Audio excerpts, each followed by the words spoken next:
The morning sun cast long shadows across the cobblestone streets of Milbrook as a sleek black Bentley glided through the tree-lined avenue like a predator returning to familiar hunting grounds.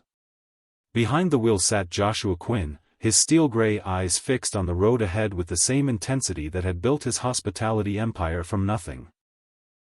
The expensive cologne that filled the car's leather interior couldn't mask the tension radiating from his powerful frame, nor could the perfectly tailored Italian suit hide the way his jaw clenched as familiar landmarks flashed by. 12 years. 12 long years since he'd driven these streets as a broken man, fleeing the wreckage of what should have been the happiest day of his life. Now, at 34, Joshua Quinn owned luxury hotels in 7 states, commanded boardrooms with his presence, and could buy anything he desired. Anything except the one thing that had eluded him all these years: closure. His fingers tightened on the steering wheel as the Grandview Manor came into view, its Victorian elegance unchanged by time. The same hotel where his wedding reception was supposed to have happened, where 300 guests had waited while his bride simply vanished. The memory hit him like a physical blow. Natasha in her flowing white dress, her beautiful face filled with tears as she whispered those devastating words, "I can't do this, Joshua. I'm sorry." Then she was gone, leaving him standing at the altar like a fool while whispers rippled through the congregation. That humiliation had forged him into who he was today.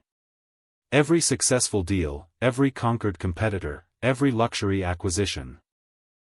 All of it built on the foundation of that single moment when the woman he loved chose to destroy him rather than marry him. And now, finally, he owned the very place that had witnessed his greatest failure. "Today, the Grandview Manor belongs to me," he murmured, his voice carrying the weight of years of planning. Every brick, every memory, every damn shadow of that day. His phone buzzed with a text from Rachel Kim, his efficient assistant, arrived ahead of schedule. "Hotel staff expects you at 10 a.m. Legal docs ready for signature." Rachel had been with him for 3 years, long enough to recognize when her boss was operating on pure emotion rather than business logic. She'd questioned this acquisition more than once, her sharp mind unable to find the financial justification for purchasing a small-town boutique hotel. But Joshua had learned that some victories couldn't be measured in profit margins. As he parked in front of the manor's grand entrance, memories crashed over him like waves against stone. The circular driveway looked exactly the same, filled with the same types of luxury cars that had lined up for his wedding. The fountain in the center still sparkled in the morning light, its gentle spray catching rainbows just as it had when he and Natasha had chosen this venue together, her eyes bright with dreams of their future. What drives a man to spend millions just to own the scene of his greatest heartbreak? The heavy oak doors of the Grandview Manor opened as if by magic, revealing an interior that took Joshua's breath away. Crystal chandeliers cast prisms of dancing light across polished marble floors, while the scent of white roses, the same flowers Natasha had chosen for their wedding, filled the air with bittersweet perfume. The grand staircase curved upward like something from a fairy tale, its mahogany banister gleaming under the soft lighting. "Mr. Quinn?" A professional voice interrupted his reverie. "I'm Grace Whitfield, the hotel manager. We've been expecting you." Joshua turned to face a woman in her 50s, her salt and pepper hair pulled back in an elegant chignon. Grace Whitfield carried herself with the poise of someone who had managed luxury establishments for decades, but there was something protective in her brown eyes that immediately put Joshua on alert. "Ms. Whitfield." Joshua extended his hand, his businessman's smile sliding into place. "I trust everything is ready for the transition?" "Of course, sir. Though I have to say, Mr. Quinn, the staff is quite anxious about the changes you might implement. This hotel has been a cornerstone of the Milbrook community for over a century." There it was, the subtle challenge wrapped in professional courtesy. Joshua had encountered this before, hotel staff protective of their established routines. But something in Grace's tone suggested this was more personal than professional concern. "I appreciate their loyalty," Joshua replied smoothly. "Change can be unsettling, but I assure you, my plans will only enhance the Grandview's reputation. As Grace led him through the lobby, Joshua's trained eye catalogued every detail. The hotel was smaller than his usual acquisitions but impeccably maintained. Afternoon light streamed through tall windows, illuminating oil paintings of local landscapes and antique furniture that spoke of old-money elegance rather than flashy wealth. This was the kind of place that attracted guests who valued history and charm over modern amenities. If you haven't already, hit that subscribe button and join our Dear Love Diaries family. Your special place in this community of heartfelt stories is waiting for you. These passionate journeys of souls connecting against all odds have brought together thousands of beautiful hearts just like yours. Make sure you hit the bell too, so you'll know immediately when a new story unfolds in our diary of love. We're particularly proud of our events program, Grace was saying as they walked. Our coordinator has transformed the Grandview into the premier venue for weddings and celebrations in the region. She's actually setting up for this evening's anniversary party in the Rosewood Ballroom. Joshua's step faltered almost imperceptibly. The Rosewood Ballroom, the same room where his reception dinner was supposed to have taken place. Your coordinator must be quite talented. Oh, she's extraordinary.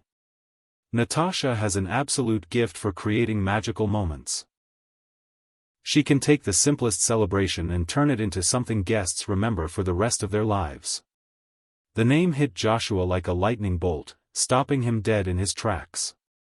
Natasha. The blood drained from his face as the implications crashed over him. Not just any Natasha, his Natasha. Working here. At this hotel. All these years. Natasha? His voice came out rougher than intended.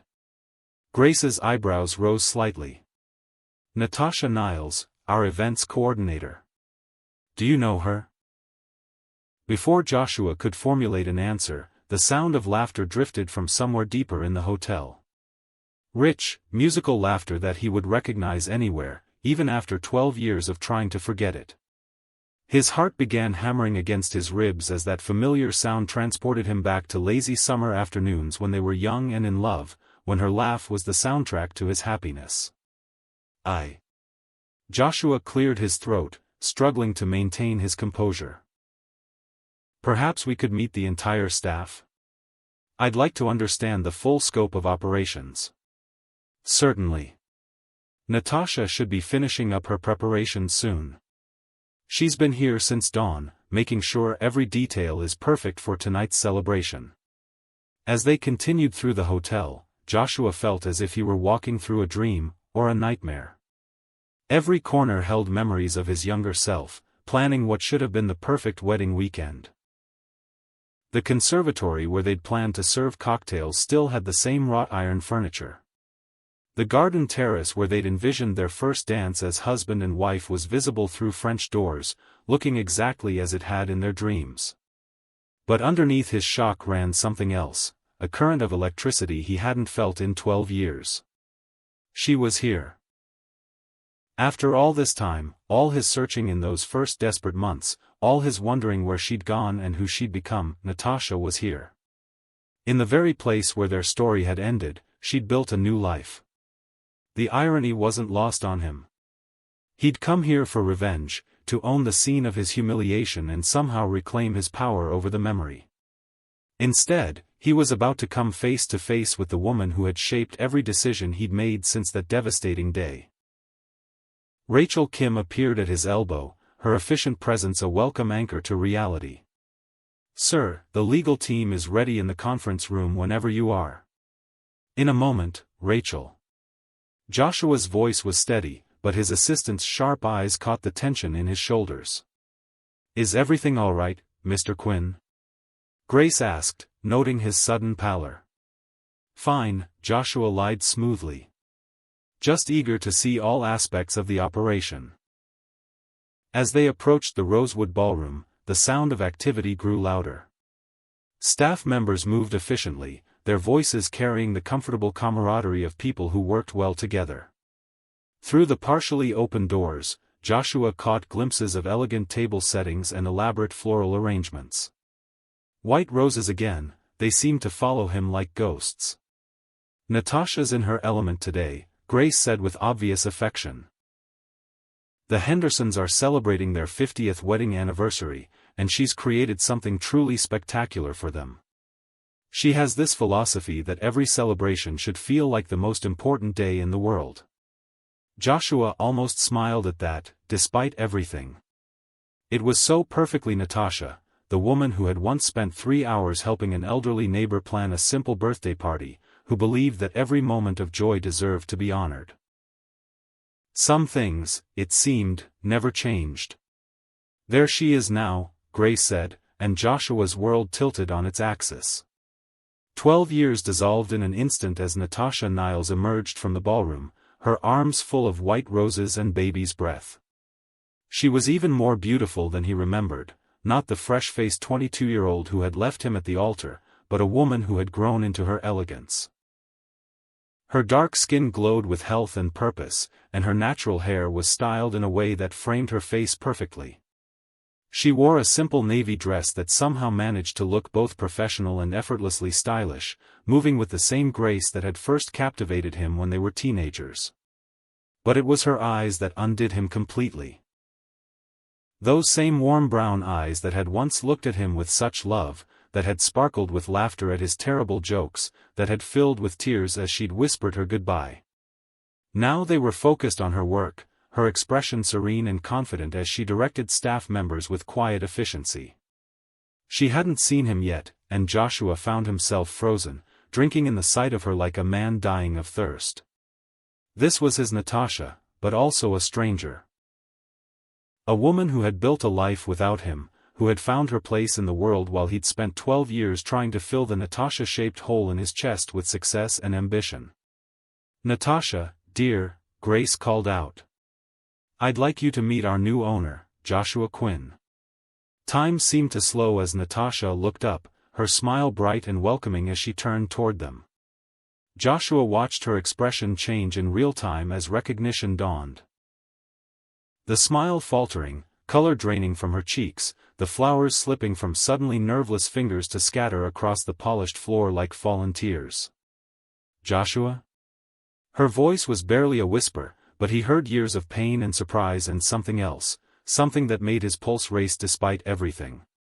Their eyes locked across the elegant lobby, and 12 years of carefully constructed walls crumbled to dust. The successful businessman and the accomplished events coordinator disappeared, leaving only Joshua and Natasha, standing in the wreckage of their shared past with their hearts pounding in recognition. "Hello, Natasha."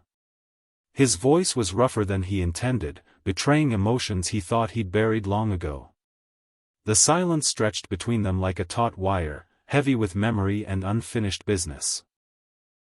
Other staff members had stopped their work to watch this unexpected drama unfold, sensing the electricity crackling in the air between their beloved coordinator and this imposing stranger who somehow knew her name. Grace looked between them with growing understanding, her protective instincts sharpening as she recognized the pain flickering across Natasha's face. "I take it you two are acquainted?" "You could say that," Joshua managed, never taking his eyes off Natasha. She looked as if she'd seen a ghost, which, he supposed, she had. He was the ghost of her past, returned to haunt the peaceful life she'd built in his absence. Natasha bent to gather the fallen flowers with trembling hands, using the moment to compose herself. When she straightened, her professional mask was back in place, but Joshua could see the cracks around the edges. "Mr. Quinn," she said formally, though her voice shook slightly. "Welcome to the Grandview Manor." The politeness was a knife to his chest, but what had he expected? That she would throw herself into his arms and explain away 12 years of silence? That she would be the same woman who had once looked at him as if he were her whole world? "Thank you," he replied with equal formality, though his hands ached to reach for her. "I understand you're the events coordinator here. Grace tells me you're quite accomplished." A flush rose in Natasha's cheeks at the compliment, and for a moment, she looked exactly like the young woman who had blushed the first time he'd told her she was beautiful. "I love what I do," she said quietly. "The Grandview has been very good to me." The words hung in the air between them, loaded with meaning. She'd found sanctuary here, in the very place where their love story had ended. The irony was almost too much to bear. Rachel Kim cleared her throat discreetly. "Mr. Quinn, perhaps we should." "Yes," Joshua said, dragging his attention away from Natasha with tremendous effort. "Business first." But as Grace led him toward the conference room, Joshua couldn't resist one last look back. Natasha was watching him go, her expression unreadable but her eyes bright with unshed tears. For just a moment, their gazes held, and he saw a flash of the woman who had once loved him enough to promise forever. The woman who had then chosen to break both their hearts rather than keep that promise. As the conference room door closed behind him, Joshua tried to focus on the legal documents spread across the mahogany table. But his mind kept returning to the sight of Natasha surrounded by white roses, looking like everything he'd lost and everything he'd never stopped wanting. He'd come here for revenge, but seeing her again had awakened something far more dangerous than anger. It had awakened hope. And hope, Joshua knew from bitter experience, was the cruelest emotion of all. Chapter 2. The conference room fell silent except for the scratch of Joshua's pen against expensive paper. Contract after contract bore his signature, each one making his ownership of the Grandview Manor more real, more final. But his mind wasn't on the legal documents, it was on the woman just beyond these walls, the woman whose very presence had turned his carefully planned revenge into something infinitely more complicated. Vincent Palmer, his longtime business associate and the closest thing Joshua had to a friend, watched him with growing concern from across the polished table. Vincent had handled the acquisition negotiations, had seen Joshua's unusual emotional investment in this particular property, but even he hadn't expected this level of intensity. "Josh," Vincent said quietly as the lawyers packed up their briefcases. "You look like you've seen a ghost." Joshua's laugh was bitter. "Something like that." The events coordinator, Rachel Kim, said suddenly, her intuitive mind connecting pieces. "You know her, don't you?" "Natasha Niles." Joshua's silence was answer enough. Vincent leaned back in his chair, understanding dawning in his dark eyes. He'd been Joshua's business partner for 8 years, had helped him build the Quinn Hotel Group from a single property into an empire, but Joshua had never spoken about what drove his relentless ambition. Now, seeing his friend's carefully controlled mask slip, Vincent began to understand. "She's why you bought this place," Vincent said. It wasn't a question. "I bought this place because it's a solid investment," Joshua replied automatically, but even he didn't believe it anymore. Through the conference room's windows, they could see into the garden where hotel staff were setting up for an outdoor cocktail reception. Natasha moved among them like a conductor orchestrating a symphony, her natural grace commanding attention without effort. She'd changed into a flowing emerald dress that complemented her skin tone perfectly, and even from this distance, Joshua could see how she lit up when interacting with her team. "She's beautiful," Rachel observed, her voice carefully neutral. "She always was." The words escaped before Joshua could stop them. Vincent and Rachel exchanged glances. In all their years of working together, they'd never seen their famously controlled boss this off balance. Whatever history existed between Joshua and this woman, it ran deep enough to shake the foundation of the man they thought they knew. A soft knock interrupted the tension. Grace Whitfield entered, her professional smile not quite masking her protective concern. "Mr. Quinn, I wanted to discuss the transition timeline with you. We have several major events scheduled over the next month, including the Henderson anniversary party tonight," Joshua finished. "Yes, I'm aware." Grace's eyebrows rose slightly. "Will you be staying for the celebration? It might be a good opportunity to meet some of our regular guests and community members." Joshua's first instinct was to leave, to put distance between himself and the chaos Natasha's presence created in his chest. But running had never been his style. Not in business, and not in life. He'd spent 12 years building himself into someone who faced challenges head-on rather than retreating. "I'll stay," he decided, ignoring Vincent's surprised look. "I want to observe the hotel's operations firsthand." "Wonderful," Grace said, though her tone suggested she found nothing wonderful about it. "I'm sure Natasha will appreciate your professional interest in her work." The subtle emphasis on professional wasn't lost on anyone in the room. Grace Whitfield might not know the full story, but her protective instincts toward Natasha were clearly engaged. As Grace left, Vincent moved to stand beside Joshua at the window. In the garden below, Natasha was laughing with an elderly black woman who was directing the placement of centerpieces with the authority of someone accustomed to being obeyed. "That's Ruby Jenkins," Grace had explained earlier. "One of our most valued community leaders. She and Natasha are quite close." Watching them together, Joshua could see the genuine affection between the two women. Ruby's weathered hands patted Natasha's cheek with grandmotherly tenderness, and whatever she said made Natasha throw back her head and laugh with the same uninhibited joy Joshua remembered from their youth. "You're going to tell me what happened, aren't you?" Vincent asked quietly.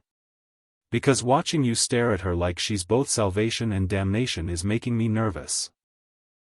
Joshua was quiet for so long that Vincent thought he wouldn't answer. When he finally spoke, his voice carried the weight of years of buried pain. "We were supposed to be married. 12 years ago. In this hotel." Vincent's sharp intake of breath was audible. "What happened?" "She left me at the altar." The words came out flat, emotionless, but Vincent could hear the devastation underneath. 300 guests, perfect weather, everything arranged down to the last detail. And she just walked away. Jesus, Josh. Why? I never found out. She disappeared that day, left town, changed her phone number, wouldn't see me. I spent months trying to find her, trying to understand. Eventually, I had to accept that whatever I thought we had, I was wrong. In the garden, Natasha had moved on to directing the lighting setup. Even in the fading afternoon sun, Joshua could see how she moved with purpose and confidence, how other people naturally looked to her for guidance. This wasn't the uncertain young woman who had fled from their wedding, this was someone who had found her strength and built a life around it. "And now she's here," Vincent murmured. "Running events at the hotel where your wedding was supposed to happen. The irony isn't lost on me." Rachel, who had been quietly observing this exchange, finally spoke up. "Sir, with respect, maybe this is an opportunity to get answers. To finally understand what happened." Joshua's smile was sharp enough to cut glass. "Or maybe it's an opportunity for her to see what she gave up. What she could have had if she just trusted me enough to say, 'I do.'" The bitterness in his voice made both his companions wince. They were seeing a side of Joshua Quinn that he'd kept buried under years of professional success and emotional distance. The man who had built an empire on the ashes of his broken heart was finally letting those ashes show. The chemistry between two people who once promised forever but were torn apart. Have you ever felt that kind of electric recognition? Share your thoughts in the comments below. As the afternoon wore on, Joshua found himself unable to concentrate on anything but Natasha's presence. He could hear her voice drifting through the hotel as she coordinated with staff, the musical quality of her laughter, the gentle authority in her tone when she gave directions. It was torture and comfort all at once. The familiar sound of home wrapped in the pain of loss. By evening, the Grandview Manor had been transformed into something magical. The rosewood ballroom glowed with warm candlelight and elegant floral arrangements, while the garden sparkled with string lights that turned the outdoor space into a fairy tale setting. Guests began arriving in their finest attire, their voices creating a pleasant hum of anticipation and celebration. Joshua stood in the hotel lobby, watching the festivities unfold with the eye of a professional hotelier. Natasha had indeed created something special, Every detail was perfect, from the champagne service to the subtle background music that encouraged conversation without overwhelming it. This was the work of someone who understood that true luxury lay in making people feel welcomed and cherished. "Mr. Quinn?" A voice beside him made him turn. An elderly black woman approached with the regal bearing of someone accustomed to respect. "I'm Ruby Jenkins. I believe we should meet." Joshua recognized her immediately from the garden scene that afternoon. Up close, Ruby Jenkins was even more formidable. Silver hair perfectly styled, intelligent eyes that seemed to see straight through his expensive suit to the man underneath. "Mrs. Jenkins. I understand you're an important part of the Milbrook community." "I am. And Natasha is an important part of my heart." Ruby's voice carried the subtle steel of a protective mother. "That girl has been like a daughter to me these past 12 years. She's built something beautiful here, found peace after." Ruby paused meaningfully. "After some very difficult times." The implication was clear: Joshua was a threat to that peace, and Ruby Jenkins wasn't about to let him destroy what Natasha had built. "I have no intention of disrupting MS. Niall's work," Joshua said carefully. "She's clearly very talented." "Talented, yes. But more than that, she survived. Thrived. Learned to trust again after someone she loved shattered that trust completely." The words hit their mark with surgical precision. Ruby Jenkins might not know the full story, but she understood enough to aim for Joshua's most vulnerable spot. "Mrs. Jenkins, Ruby, please. And before you say whatever polite lie you're preparing, let me tell you something about that woman." Ruby's gaze moved to where Natasha was visible through the ballroom doorway, moving gracefully between tables as she ensured every guest felt welcomed. When she first came to Milbrook, she was broken. Heartbroken. But instead of letting that break her, she used it to understand other people's pain. Every bride she's worked with, every celebration she's planned. She pours her whole heart into making other people's dreams come true. Joshua watched Natasha pause beside an elderly couple, her hand gently touching the woman's shoulder as she laughed at something the man said. The genuine warmth in her expression was unmistakable. "She's good at her job," Joshua admitted. "She's extraordinary at her job because she knows what it feels like to have dreams shattered." Ruby's eyes returned to Joshua with laser focus. "So whatever game you're playing, Mr. Quinn, whatever brought you here, remember that you're not just dealing with the woman who hurt you. You're dealing with the woman she became because you let her hurt." With that parting shot, Ruby Jenkins glided away, leaving Joshua alone with his churning thoughts. Through the ballroom doorway, he could see Natasha moving through the celebration like a guardian angel, ensuring every moment was perfect for the anniversary couple. Her face glowed with genuine happiness as she watched the Hendersons dance to the same song they'd danced to at their wedding 50 years earlier. This was what she'd chosen instead of him, a life of service to others, of creating joy for people she barely knew while keeping her own heart carefully protected. The woman who had once looked at him like he was her entire world now saved all her warmth for strangers' celebrations. Vincent appeared at his elbow, champagne in hand and concern in his eyes. "How are you holding up?" "I'm fine," Joshua lied, accepting the offered glass. "You're not fine. You're standing here looking like you want to either sweep that woman off her feet or shake her until she explains herself." Joshua's smile was grim. "Maybe both. For what it's worth, watching her work tonight, she's impressive. Professional, warm, completely in command of every detail. If this is how she runs events, she could work for any of our properties." The suggestion sent an unexpected jolt of possessiveness through Joshua's chest. The idea of Natasha working for him, being under his authority, seeing her every day but maintaining professional distance, it was both appealing and torturous. "She belongs here," Joshua said finally. "This is her home now." But even as he said it, he wondered if that was really true. Did she belong here by choice, or was she hiding here? Had she built this life because she loved it, or because it was safe? The questions burned in his mind as he watched her move through the celebration, beautiful and untouchable as a figure in a painting. As the evening wore on, Joshua found himself cataloging every detail of Natasha's behavior. The way she tilted her head when listening to guests, the graceful gesture of her hands as she directed staff, the soft smile that never quite reached her eyes when she thought no one was looking. She was performing magnificently, but there was something guarded about her joy, as if she was watching the celebration from behind invisible glass. The realization hit him like a physical blow: she was lonely. Surrounded by people who clearly adored her, creating magic for others' happiness, but fundamentally alone in the middle of it all. Just like he had been, building success after success while the center of his life remained empty. Maybe Ruby Jenkins was wrong. Maybe they hadn't just survived their broken hearts, maybe they'd both learned to live around them, building beautiful, successful, ultimately hollow lives that looked perfect from the outside. As the anniversary couple cut their cake to enthusiastic applause, Joshua caught Natasha's eye across the crowded room. For just a moment, her professional mask slipped, and he saw something that made his breath catch, a flash of the same longing he felt, the same awareness of what they'd lost and could never get back.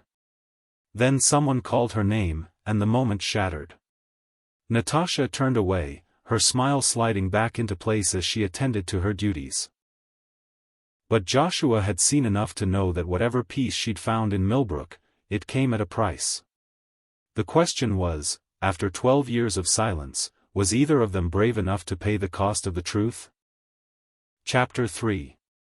The anniversary celebration reached its crescendo as the Henderson couple took the dance floor for their special song, "The Way You Look Tonight." 50 years of marriage evident in every gentle touch, every shared smile, every step they took in perfect harmony. Joshua watched from the shadows of the ballroom doorway, his chest tight with emotions he couldn't name. But his attention kept drifting to Natasha, who stood near the band with tears shining in her eyes as she watched the elderly couple dance. There was such tenderness in her expression, such genuine happiness for their enduring love, that it took his breath away. This was the woman he remembered, the one who cried at romantic movies and believed in forever despite all evidence to the contrary. "Beautiful, isn't it?" a voice beside him said. Joshua turned to find Beatrice Washington, an elegant woman in her 70s whose silver hair was styled in an elaborate updo that spoke of old money and older traditions. "The decorations are quite impressive," Joshua replied politely. Beatrice's sharp blue eyes sparkled with amusement. "I wasn't talking about the decorations, young man. I was talking about watching two people still choose each other after all these years. It gives one hope, don't you think?" Before Joshua could answer, she continued, "You're the new owner, aren't you? Joshua Quinn?" "I'm Beatrice Washington. My family's been coming to the Grandview for 3 generations. I have to say, I'm curious about your plans for our little sanctuary." "Improvements," Joshua said carefully. "Modernizing while maintaining the hotel's historic charm." Beatrice's gaze was uncomfortably perceptive. "And what about our Natasha? She's quite irreplaceable, you know. The heart and soul of this place." There was that possessiveness again, our Natasha. The entire community seemed to have claimed her as their own, protecting her like a treasure they couldn't afford to lose. "I'm sure Ms. Niles' position is secure," Joshua said. "Good. Because that girl has been through enough heartbreak to last several lifetimes. She deserves nothing but happiness from here on out." The casual mention of Natasha's past pain made Joshua's jaw clench. What had happened to her after she'd left him? What other heartbreaks had she endured while he'd been building his empire of lonely success? "If you'll excuse me," Beatrice said with a knowing smile, "I want to congratulate our events coordinator on another perfect evening." Joshua watched her approach Natasha with genuine warmth, the two women embracing like family. It was clear that Natasha had built more than just a career here. She'd built a family, a community of people who valued and protected her. The life she'd chosen instead of the one they'd planned together. As the evening wound down and guests began to filter out into the cool night air, Joshua lingered in the hotel lobby. He told himself he was observing operations, getting a feel for the property's rhythms, but the truth was simpler: he wasn't ready to leave. Wasn't ready to end this surreal day of seeing Natasha again, of watching her from afar like some lovesick ghost haunting the scene of his own heartbreak. Vincent and Rachel had already returned to their rooms, his business associate shooting him worried looks before finally giving up and leaving him to his brooding. The hotel was quieting down, staff members efficiently cleaning up the celebration's remnants while maintaining the elegant atmosphere for overnight guests. "Mr. Quinn?" Joshua turned to find Natasha approaching, her professional smile firmly in place despite the exhaustion he could see around her eyes. She'd changed out of her emerald dress into dark slacks and a crisp white blouse, her party coordinator persona replaced by something more businesslike and distant. "Ms. Niles." His voice came out rougher than intended.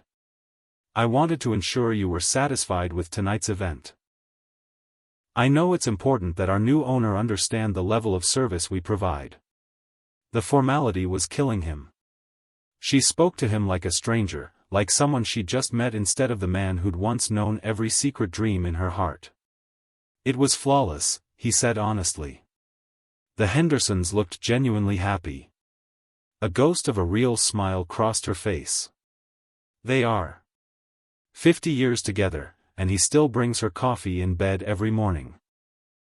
She still leaves little love notes in his briefcase." The smile faded as she seemed to remember who she was talking to. "It's what we strive for here, making people feel that their love is worth celebrating." The words hung between them, heavy with implication. Joshua felt the urge to ask if she still believed in that kind of love, if she'd found it with someone else, if she ever thought about what they might have had. "Impressive work," he said instead. "Grace mentioned you've been here 12 years? Natasha's composure flickered almost imperceptibly. "Yes. The Grandview has been very good to me." "And before that?" "Before that isn't relevant to hotel operations, Mr. Quinn." The polite dismissal stung more than outright anger would have. At least anger would have shown she still felt something for him. This careful neutrality was worse than hatred. "Natasha, Ms. Niles," she corrected firmly. "If there's nothing else you need regarding the hotel, I should finish my closing duties." She started to turn away, but Joshua's voice stopped her. "Do you ever think about that day?" The question escaped before his better judgment could stop it. Natasha went very still, her back to him, tension radiating from every line of her body. "Which day would that be, Mr. Quinn?" The pretense that she didn't know what he meant was almost insulting. "You know which day." When she turned back to face him, her professional mask had cracked enough to show the pain underneath. "I think about a lot of things, Mr. Quinn. But some thoughts are better left buried." "Are they?" "Because I've tried that for 12 years, and it doesn't seem to work." "Then maybe you haven't tried hard enough." Her voice was soft but edged with steel. "Some mistakes are too big to undo. Some bridges are too burned to rebuild." "Is that what you think?" "That marrying me would have been a mistake?" Natasha's eyes flashed with something that might have been anger, might have been pain. "I think this conversation is inappropriate given our current professional relationship." "Professional relationship?"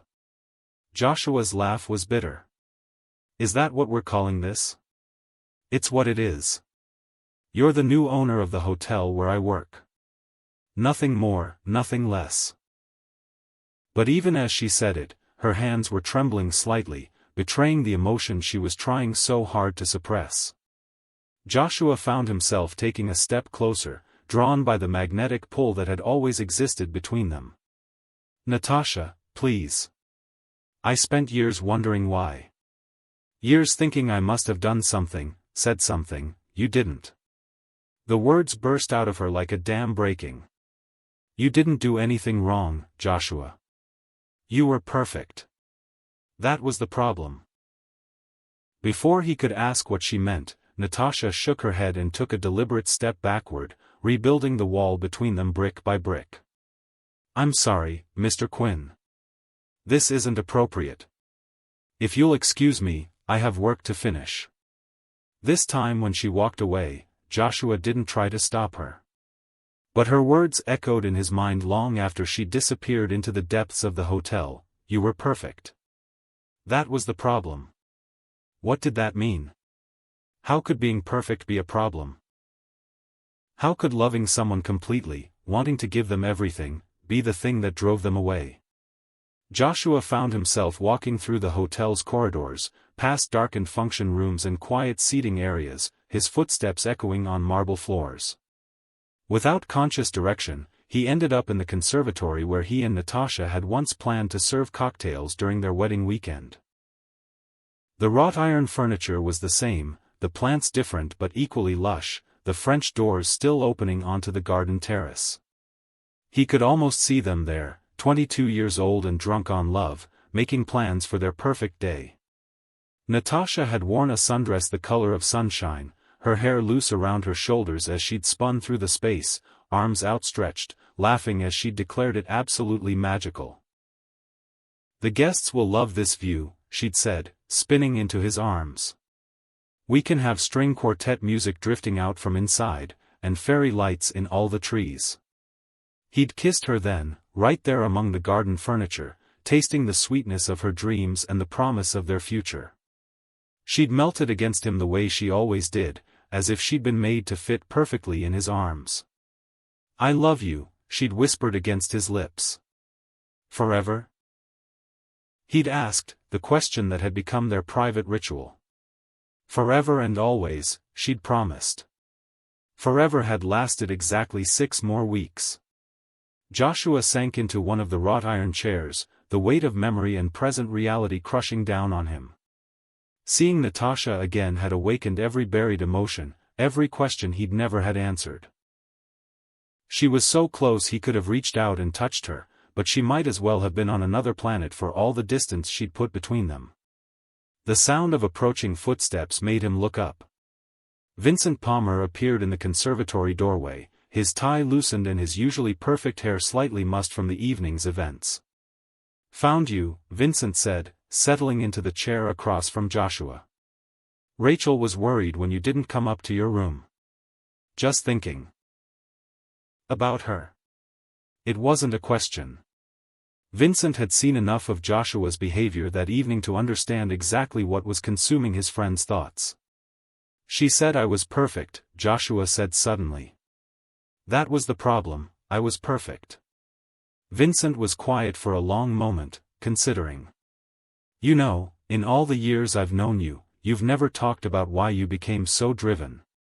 Why success mattered so much to you. Why you work 18-hour days and never take vacations and live in that pristine apartment that looks like a hotel suite. What's your point?" "My point is that maybe perfect was the problem. Maybe she saw something in your life, your plans, your future that felt too much like a cage. Even a golden cage." Joshua's head snapped up. "What's that supposed to mean?" "I mean you've built your entire life around control. Every detail planned, every outcome anticipated, every risk calculated and minimized. It's made you incredibly successful in business, but..." Vincent paused, choosing his words carefully. "But it's also made you incredibly lonely." The words hit harder than Joshua wanted to admit. His penthouse apartment in Manhattan was indeed pristine, designed by an expensive decorator to impress rather than comfort. His schedule was a masterpiece of efficiency, every minute accounted for and productive. His relationships, business and personal, were all carefully managed to avoid messiness or unpredictability. "She loved me," Joshua said finally. "She said she loved me. I'm sure she did. But love and marriage are 2 different things. Love is about feelings. Marriage is about building a life together. And if that life felt too structured, too planned out, too perfect," Joshua finished bitterly. "Maybe she needed room to grow, to become who she was meant to be instead of fitting into the shape you'd already designed for her. The suggestion was devastating because it made sense. Joshua remembered their engagement period, how he'd thrown himself into planning every detail of their wedding and their future. The house he'd already picked out, the timeline for children, the carefully mapped career path that would take him from his father's business to eventually running his own empire. He'd presented it to Natasha like a gift, their entire life laid out in perfect, logical progression. Had she felt trapped by his certainty? Suffocated by his plans? But she could have talked to me, Joshua said desperately. We could have worked it out, compromised, could you have? Really? Vincent's voice was gentle but relentless. Be honest, Josh. If she'd come to you with doubts about the life you'd planned, would you have been willing to tear it all up and start over? Would you have been willing to risk uncertainty for the sake of her happiness? Joshua wanted to say yes immediately, but the words stuck in his throat. At 22, he'd been so sure he knew what was best, so confident that his carefully constructed plans were the key to their happiness. Would he have been willing to abandon that certainty for something as nebulous as Natasha's fears or doubts? The truth was uncomfortable, probably not. At 22, he'd been all sharp edges and unwavering confidence, convinced that his love for Natasha and his determination to provide for her were enough to overcome any obstacle. She still should have talked to me, he said finally, but the conviction was gone from his voice. Maybe she tried and you didn't hear her. Or maybe she was too young to articulate what she was feeling. Maybe she thought leaving was kinder than trying to explain doubts she couldn't even understand herself. The possibility that Natasha had been trying to protect him, trying to spare him the slow death of a marriage built on her hidden reservations, was almost worse than thinking she'd simply stopped loving him. At least betrayal was clean. This suggestion of misguided nobility was far more complex and painful. So what do I do now? Joshua asked. I own this hotel. She works here. I can't unknow that she's here, can't unfeel. What you still feel for her? Joshua's silence was answer enough. Vincent leaned forward, his expression serious. Josh, you've got a choice to make. You can use your position here to make her life difficult, to force confrontations and demand answers you might not want to hear. Or you can try to understand the woman she's become instead of mourning the girl she was. And if understanding her just makes it worse? If I find out she's happy without me, that leaving me was the best decision she ever made? Then you'll know. And knowing might finally let you move forward instead of staying frozen in this moment 12 years ago. The truth of it settled over Joshua like a heavy blanket. He'd spent over a decade building a life around the absence of Natasha Niles, defining himself by what he'd lost rather than what he'd found. Every success had been measured against the hollow space she'd left behind, every achievement diminished by the fact that he had no one to share it with who truly mattered. She's built something here, Joshua said finally. Something real. People love her. They protect her. Including from you? Especially from me. Joshua's smile was rueful. Ruby Jenkins made that very clear tonight. Smart woman. Natasha's lucky to have people who care about her. The implication hung between them, unlike 12 years ago, when she'd felt so alone and trapped that running away seemed like her only option. As they sat in the quiet conservatory, Joshua found his anger slowly transforming into something more complex. The rage that had fueled his acquisition of the hotel was giving way to curiosity, to a desperate need to understand not just why Natasha had left, but who she'd become in the years since. The woman he'd watched tonight was confident, graceful, clearly beloved by her community. She'd built a life of purpose and meaning, creating joy for others even if her own happiness seemed elusive. It wasn't the life they'd planned together, but it was undeniably meaningful. Maybe Vincent was right. Maybe it was time to stop mourning the past and start trying to understand the present.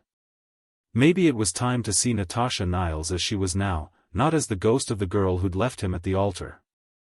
The question was, Did he have the courage to risk discovering that the woman she'd become was even more extraordinary than the girl he'd loved? And if he did, would she ever be willing to let him close enough to see her clearly, or would she always keep him at arm's length, protecting both of them from the possibility of making the same mistakes again? Outside the conservatory windows, the hotel's gardens lay peaceful under starlight, the scene of tomorrow's possibilities as yet unwritten. Somewhere in this building, Natasha was finishing her closing duties, probably checking every detail one more time to ensure perfection for the next day's events. They were both still here, both still breathing the same air and walking the same halls where their love story had begun and ended. The question was, what would they choose to do with this unexpected second chance? Only time would tell if Joshua Quinn had learned enough about letting go of control to earn the right to discover the answer. Chapter 4. 3 days passed in a strange dance of proximity and distance. Joshua remained at the Grandview, ostensibly to oversee the transition and evaluate operations, but really because he couldn't bring himself to leave. Not yet. Not when every day brought new glimpses of the woman Natasha had become. She maintained professional courtesy during their necessary interactions. Brief updates on upcoming events, questions about his preferences for minor operational changes, polite greetings when they passed in the corridors. But there was a careful wall around her, invisible but impermeable, that kept him from getting too close. Joshua found himself studying her from a distance, cataloging the small changes 12 years had wrought. The way she moved with more deliberate grace now, each gesture considered and purposeful. How she listened to people with complete attention, her head tilted slightly, as if their words were the most important thing in the world. The quiet authority she wielded over staff and vendors, never raising her voice but somehow making everyone eager to exceed her expectations. She was extraordinary at what she did, and it showed in every detail of the hotel's operations. Guest satisfaction scores were impeccable, events ran like clockwork, and the staff clearly adored working for her. She'd found her calling, built something meaningful with her life. So why did she look so lonely when she thought no one was watching? "You're staring again," Vincent observed on Thursday morning as they reviewed renovation proposals in the hotel restaurant. Through the tall windows, they could see Natasha in the garden, directing the setup for an afternoon wedding ceremony with her usual meticulous attention to detail. "I'm observing our operations," Joshua replied, not taking his eyes off her graceful figure as she adjusted a floral arrangement. "Right. And I'm the Queen of England." Vincent closed his laptop with a decisive snap.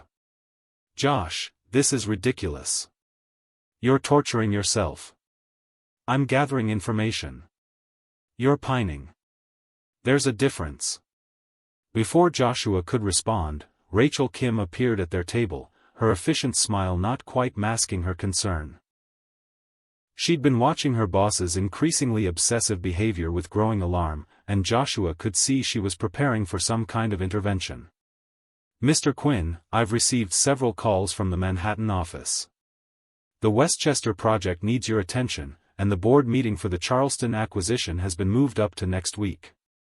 The reminder of his real life, his empire built on carefully calculated decisions and strategic thinking, felt like a splash of cold water. He'd been here nearly a week, neglecting his actual responsibilities while chasing ghosts and memories. "Schedule a car for this afternoon," Joshua decided. "We'll head back to the city." But even as he said it, his eyes drifted back to Natasha. She was laughing at something one of the florists had said, her face lit up with genuine mirth, and the sight hit him like a physical blow. When was the last time he'd laughed like that? When was the last time anything had brought him pure, uncomplicated joy? Actually, he heard himself saying, "Make that tomorrow morning. I want to observe one more event before we leave." Vincent and Rachel exchanged glances that clearly said they thought their boss was losing his mind. They weren't wrong. The afternoon wedding was a smaller affair than the anniversary party, but no less elegant. Joshua watched from his suite balcony as guests arrived, noting the same attention to detail that had impressed him before. Everything was perfect, from the precisely positioned chairs to the carefully arranged lighting that would flatter the ceremony as afternoon faded into evening.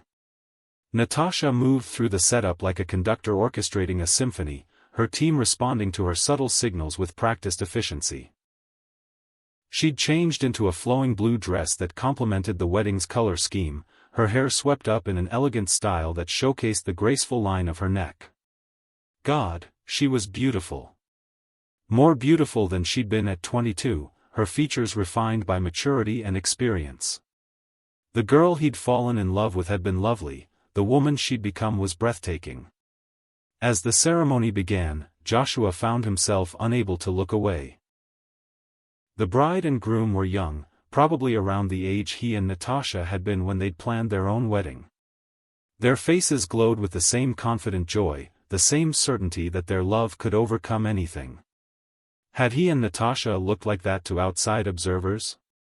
Had their love seemed as unshakable, as destined for happiness?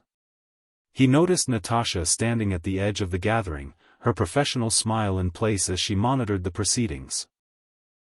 But there was something wistful in her expression as she watched the young couple exchange vows, something that spoke of roads not taken and dreams deferred.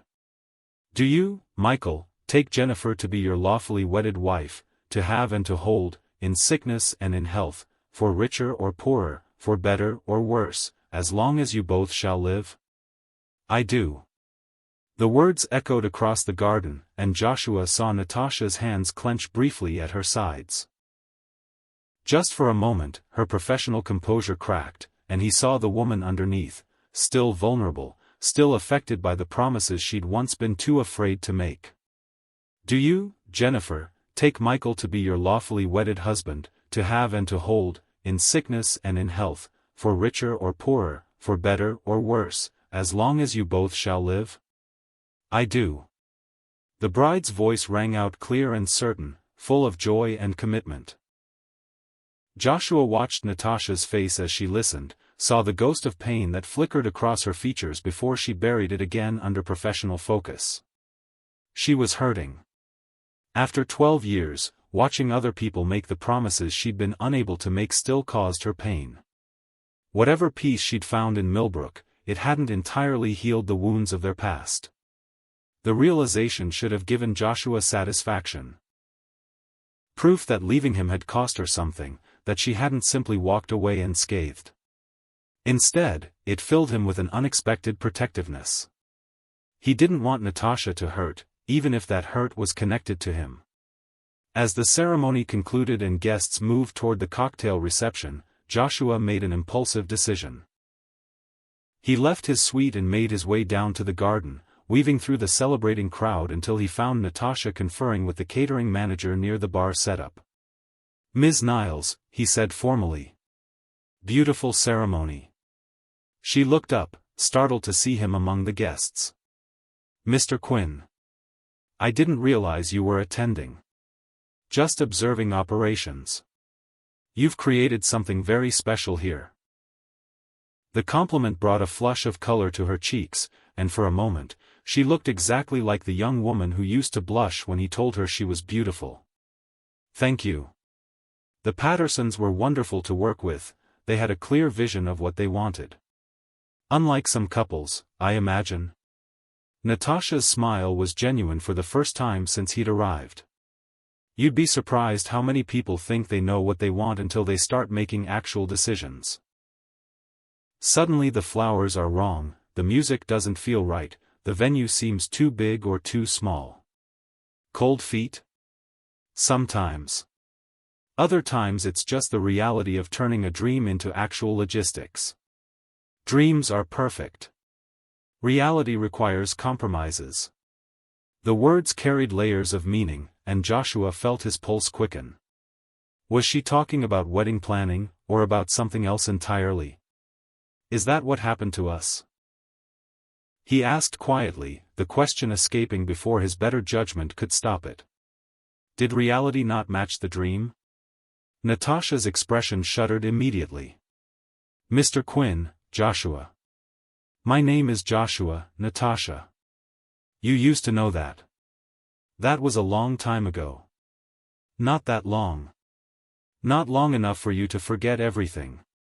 Around them, the wedding reception continued in blissful ignorance of the drama playing out near the bar.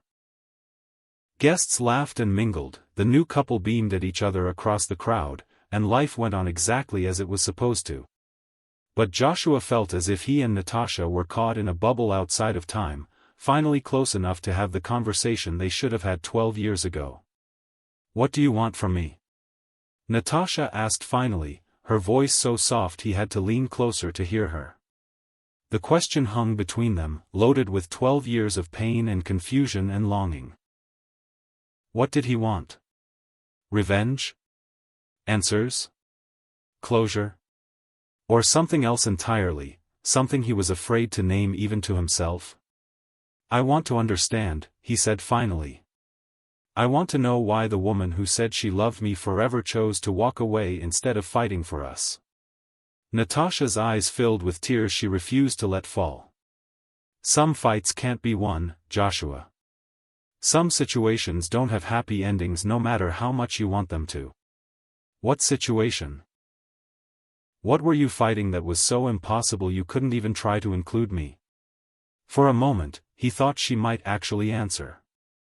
He could see the words forming in her mind, the truth she'd carried alone for 12 years hovering on the edge of her lips. But then someone called her name from across the garden, and the moment shattered. "I have to go," she said, already backing away. "My duties, Natasha, please." But she was gone, moving quickly toward whatever crisis required her attention, leaving Joshua standing alone among the celebrating strangers. "Tell us about a time when love complicated everything," in the comments. That night, Joshua couldn't sleep. He paced his suite, replaying every word of their brief conversation, trying to decode the pain he'd seen in Natasha's eyes. She'd said some fights couldn't be won, some situations didn't have happy endings. What situation had she been facing that felt so impossible? Unable to stand the confines of his room any longer, Joshua found himself walking the hotel corridors. The grand view was quiet at midnight, only the night security guard on duty and the soft glow of emergency lighting to guide his way. Without conscious direction, his feet carried him to the conservatory where he'd found refuge 2 nights earlier. But he wasn't alone this time. Natasha sat in one of the wrought iron chairs, still wearing her blue dress from the wedding but with her hair loose around her shoulders. She was staring out at the darkened garden, a cup of tea growing cold in her hands, lost in thought.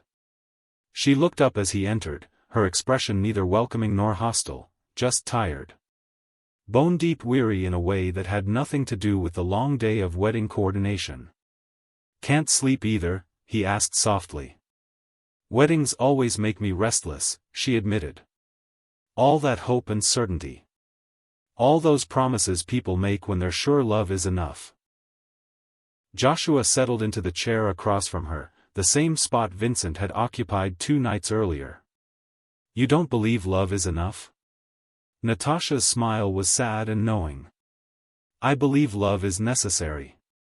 But it's not sufficient. Love without timing, without circumstances aligning, without the courage to fight for what matters, love alone isn't enough." Is that what happened to us? Bad timing? She was quiet for so long he thought she wouldn't answer. When she finally spoke, her voice was barely above a whisper. "Do you remember what you wanted our life to look like? The plans you made for us? I remember wanting to give you everything. A beautiful home, security, a future where you'd never have to worry about anything. You had it all mapped out. The house in Westchester, the timeline for children, my role as your wife and eventual mother of your heirs. You presented it to me like a gift, this perfectly ordered life where every detail was planned and every outcome guaranteed." Joshua felt a chill run down his spine. "You never said you didn't want those things. I didn't know I didn't want them. Not until I realized that in your perfect plan, there was no room for me to grow, to change, to become someone different than the girl you fell in love with at 19.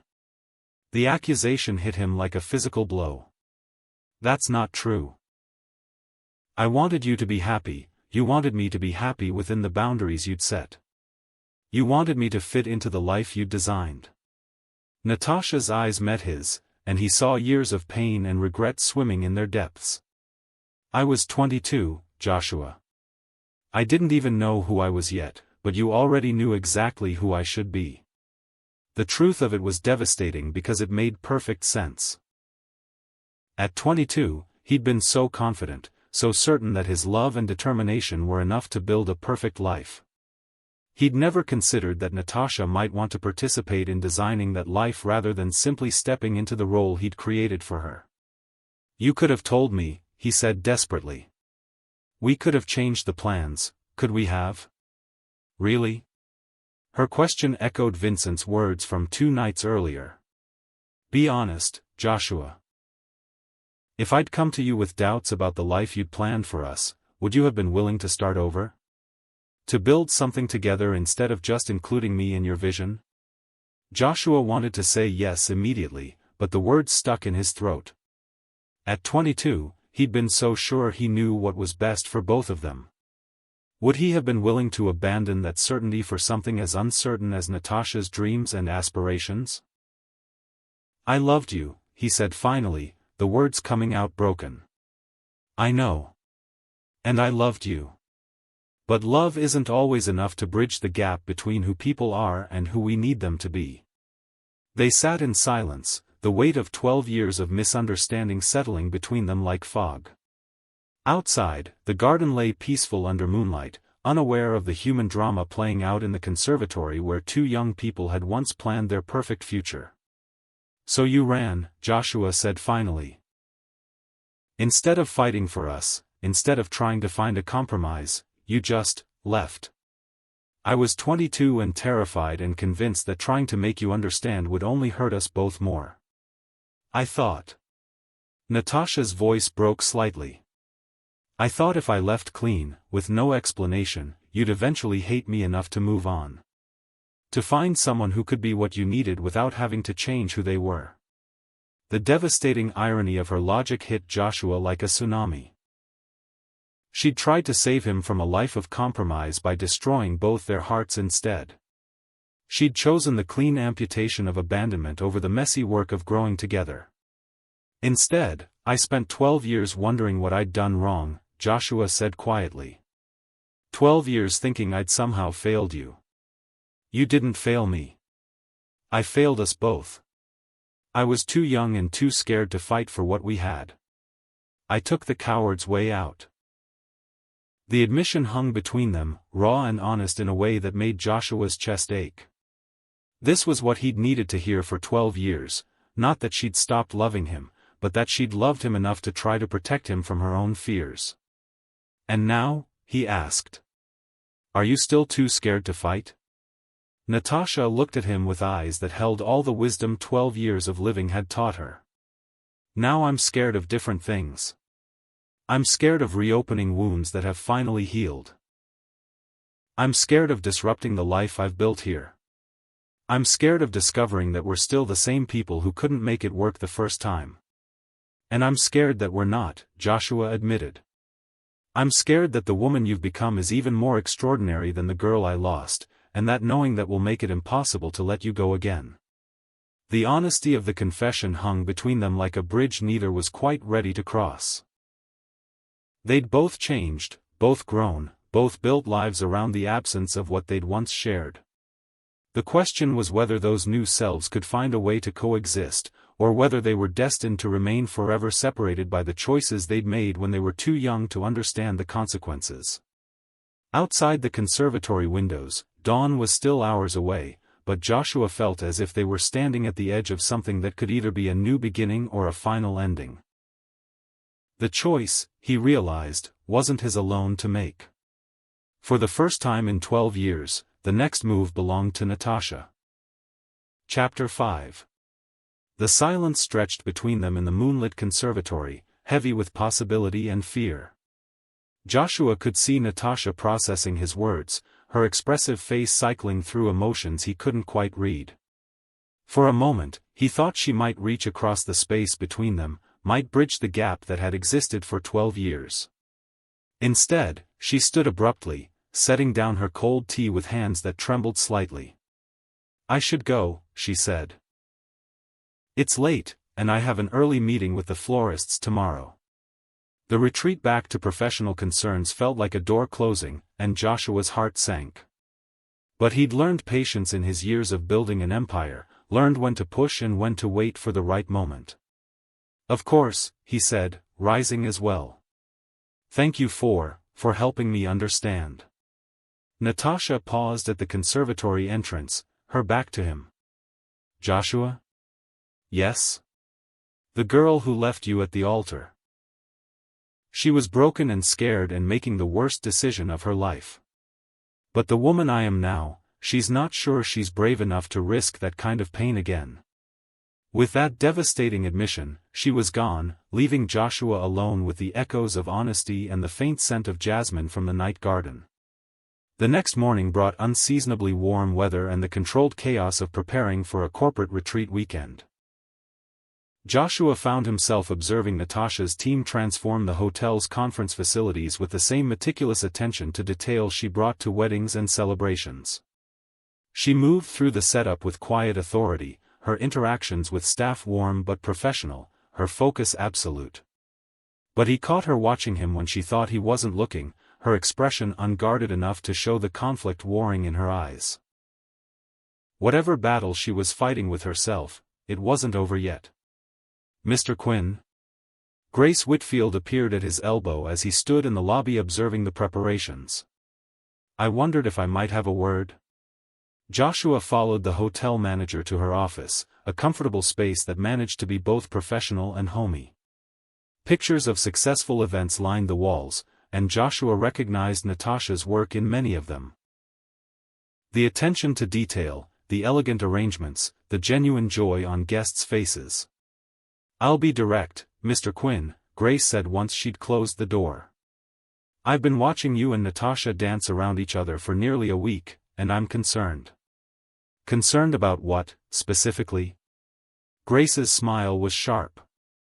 "About the fact that you're clearly more than just the new owner of this hotel, and she's clearly more affected by your presence than she wants anyone to know." "I've worked with Natasha for 8 years, Mr. Quinn. I've seen her through heartbreak and healing, watched her build something beautiful with her life. I won't stand by and watch someone destroy that." The protective loyalty was admirable, even as it stung. Joshua found himself respecting Grace Whitfield more for her willingness to confront him directly. "I have no intention of destroying anything Ms. Niles has built. Intention and result aren't always the same thing. That woman has been through enough pain, she doesn't need more uncertainty in her life. What if I could offer her certainty instead?" Grace's eyebrows rose. "What kind of certainty?" "The kind that comes from finally getting answers. From understanding what went wrong and whether it can be fixed.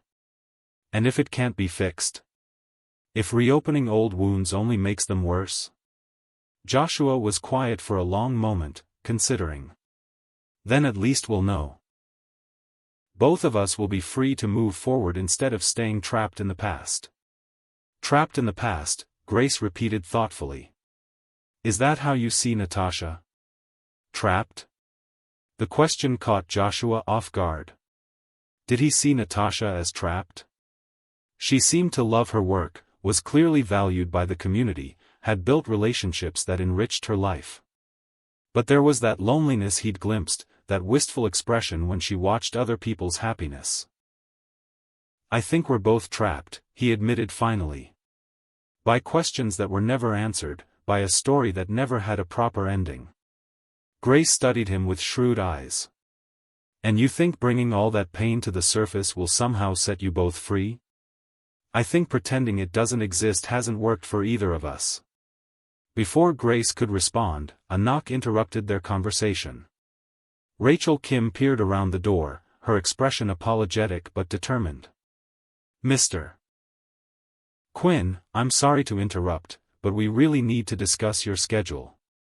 The Manhattan office has called 3 times this morning." Joshua sighed, reality intruding on the strange bubble of the Grandview Manor. He had an empire to run, decisions to make, responsibilities that extended far beyond his personal drama with Natasha. "Give me 5 minutes, Rachel." As his assistant retreated, Grace fixed him with a level stare. "Whatever you decide to do, Mr. Quinn, remember that Natasha isn't just an employee here. She's family. And family protects family." The warning was clear, but so was something else, a grudging respect for his honesty, perhaps. Joshua nodded his understanding and made his way back to the lobby, where Vincent was waiting with his laptop and an expression that suggested the outside world wasn't going to wait much longer for Joshua's attention. "The Westchester project is hemorrhaging money," Vincent said without preamble. "And the Charleston acquisition has hit a snag, environmental issues that weren't disclosed during initial due diligence. We need you in Manhattan, Josh. Today." Joshua felt the familiar pull of business, the adrenaline rush of problems that needed solving and deals that needed closing. This was his real life, the world he'd built with discipline and determination. The Grandview Manor was an anomaly, a detour from the path he'd been walking for 12 years. But as he looked around the hotel lobby, seeing Natasha's influence in every elegant detail, he realized he wasn't ready to leave that path just yet. "Book us another night," he told Rachel. "I'll conference in for the morning meetings tomorrow and fly back in the afternoon." Vincent's expression suggested he thought his partner had lost his mind, but he didn't argue. Rachel simply nodded and pulled out her phone to make the arrangements. Across the lobby, Joshua caught sight of Natasha emerging from the conference facilities, her clipboard in hand and her expression focused on whatever challenge the corporate retreat was presenting. She moved with such graceful efficiency, such quiet confidence, that it took his breath away. This was the woman she'd become, capable, accomplished, respected. She'd taken the broken pieces of her 22-year-old self and built something beautiful with them. The question was whether she could trust that strength enough to risk it on him again. As if sensing his gaze, Natasha looked up, their eyes meeting across the bustling lobby. For a moment, the professional mask slipped, and he saw something raw and vulnerable in her expression, hope warring with fear, desire battling with self-preservation. Then someone called her name, and the moment shattered. But not before Joshua saw her take a small step toward him, an unconscious movement that suggested her heart was pulling her forward even as her mind urged caution. The afternoon brought unexpected drama in the form of a thunderstorm that rolled in with little warning, sending the corporate retreat's outdoor team-building activities scrambling for indoor alternatives. Joshua watched from his suite window as Natasha coordinated the rapid reorganization with remarkable calm, her team responding to her leadership with the efficiency of people who trusted her completely. But it was the power outage that came with the storm's peak intensity that changed everything. The hotel's emergency lighting kicked in immediately, bathing the elegant spaces in a warm amber glow that transformed the familiar into something almost magical. Joshua found himself drawn downstairs by the unusual atmosphere, the sense that normal rules had been temporarily suspended. He discovered Natasha in the wine cellar, flashlight in hand as she and 2 staff members searched for candles and additional lighting for the conference rooms. The underground space felt intimate and mysterious in the flickering light, lined with vintage bottles that caught glints of flame like captured stars. The emergency generator should kick in within the hour, Natasha was saying to her team. But we need ambient lighting for the conference sessions, candles on all the tables, and bring up some of the battery-powered lamps from storage. Her voice was calm and reassuring, the voice of someone who had faced unexpected challenges before and emerged victorious. Joshua found himself impressed once again by her competence, her ability to turn potential disaster into just another problem to solve. As her staff members hurried off with their assignments, Natasha finally noticed Joshua standing in the cellar entrance. Her flashlight beam caught him in its glow, and he saw her sharp intake of breath. "Mr. Quinn. I didn't see you there.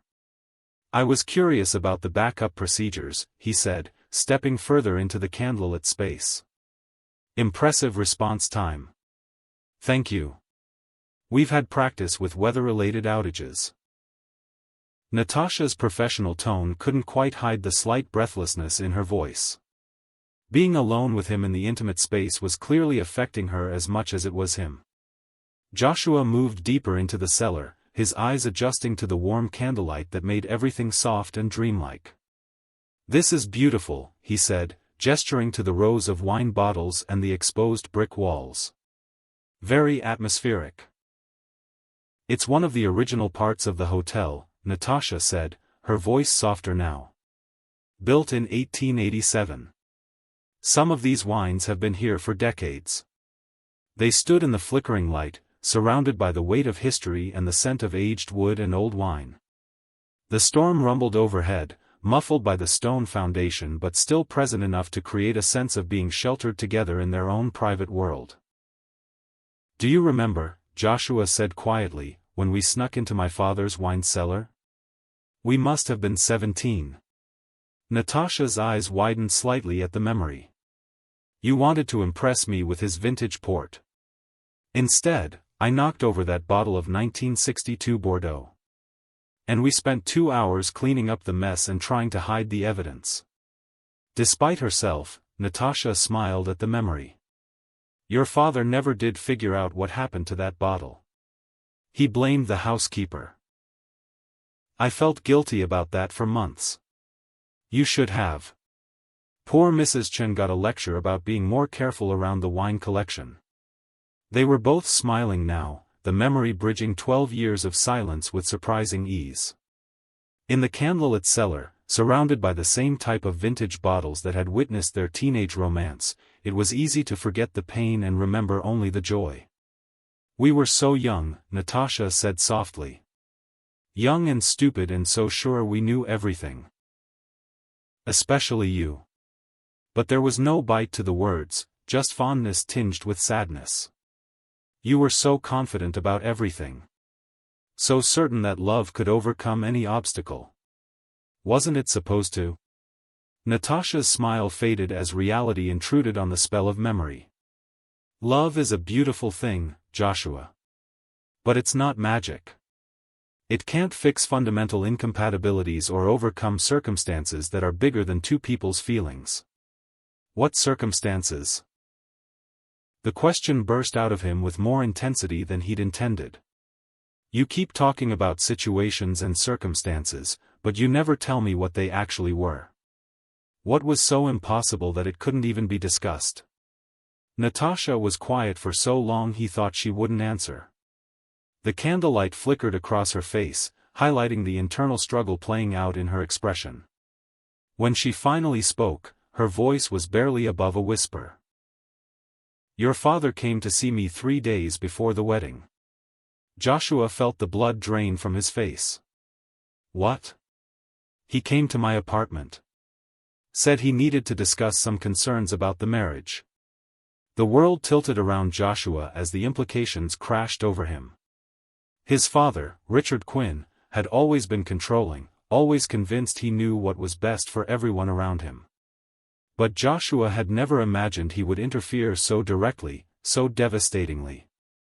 "What did he say?" Joshua's voice came out rough, barely controlled. Natasha wrapped her arms around herself, as if trying to ward off the memory. "He said he'd been doing some research into my family's financial situation. My mother's medical bills, the second mortgage on our house, my father's business struggles." Joshua's hands clenched into fists. He'd known the Richardsons were going through a difficult time financially. Natasha's mother had been battling cancer, and the treatment costs had been astronomical even with insurance. But he'd never seen it as anything that should affect their relationship. "He offered to pay off all the debts," Natasha continued, her voice growing stronger as she finally told the story she'd carried alone for 12 years. "Every medical bill, every loan, every credit card balance. Enough money to set my parents up comfortably for the rest of their lives. In exchange for what?" Though Joshua already knew, already felt sick with the certainty of his father's manipulation. "For walking away from you. For ending the engagement and disappearing from your life. The words hit Joshua like physical blows. His father had bought her off. Had used the Richardsons' financial desperation as leverage to destroy his son's happiness. But that's not the worst part, Natasha said, tears finally spilling down her cheeks. He said if I married you, he would make sure my father's business failed completely. He had the power to destroy the contracts that were keeping my family afloat, and he made it very clear that he would use that power if I didn't cooperate. Joshua felt as if the foundation of his world was crumbling beneath his feet. Not only had his father manipulated Natasha's love for her family, but he'd threatened to destroy them if she didn't comply. She hadn't had a choice, not really. She'd been forced to choose between her love for Joshua and her family's survival. He said you would be better off without me, Natasha continued through her tears. That I wasn't good enough for the Quinn family, that I would only hold you back from your potential. He painted a picture of our future that was devastating. You, trapped in a marriage to someone beneath your station. Me, always feeling inadequate, always knowing I didn't belong in your world. That's not true, Joshua said desperately, moving closer to her in the candlelit space. None of that was true. You were never beneath me, never inadequate, but I believed him. I was 22 and terrified, and he was so convincing, so certain. He made me feel like loving you was selfish, like staying would ruin your life. Joshua reached for her then, unable to bear the distance between them any longer. His hands cupped her face, his thumbs brushing away her tears as 12 years of misunderstanding finally clicked into place. So you sacrificed yourself to save me, he said, his voice thick with emotion. You let me think you didn't love me anymore rather than tell me the truth. I thought if you hated me, it would be easier for you to move on. I thought you'd find someone better, someone who wouldn't come with so many complications. There was no one better, Joshua said fiercely. There has never been anyone better. You were everything, Natasha. You were my whole world. They stood in the flickering candlelight, faces inches apart, 12 years of pain and separation collapsing into this single moment of devastating truth. Joshua could feel the warmth of her skin under his hands, could see the love she'd never stopped feeling shining through her tears. I'm so sorry, she whispered. I'm so sorry I hurt you. I'm sorry I was such a coward. I'm sorry I believed him instead of trusting us. You weren't a coward, Joshua said softly. You were protecting your family the only way you knew how.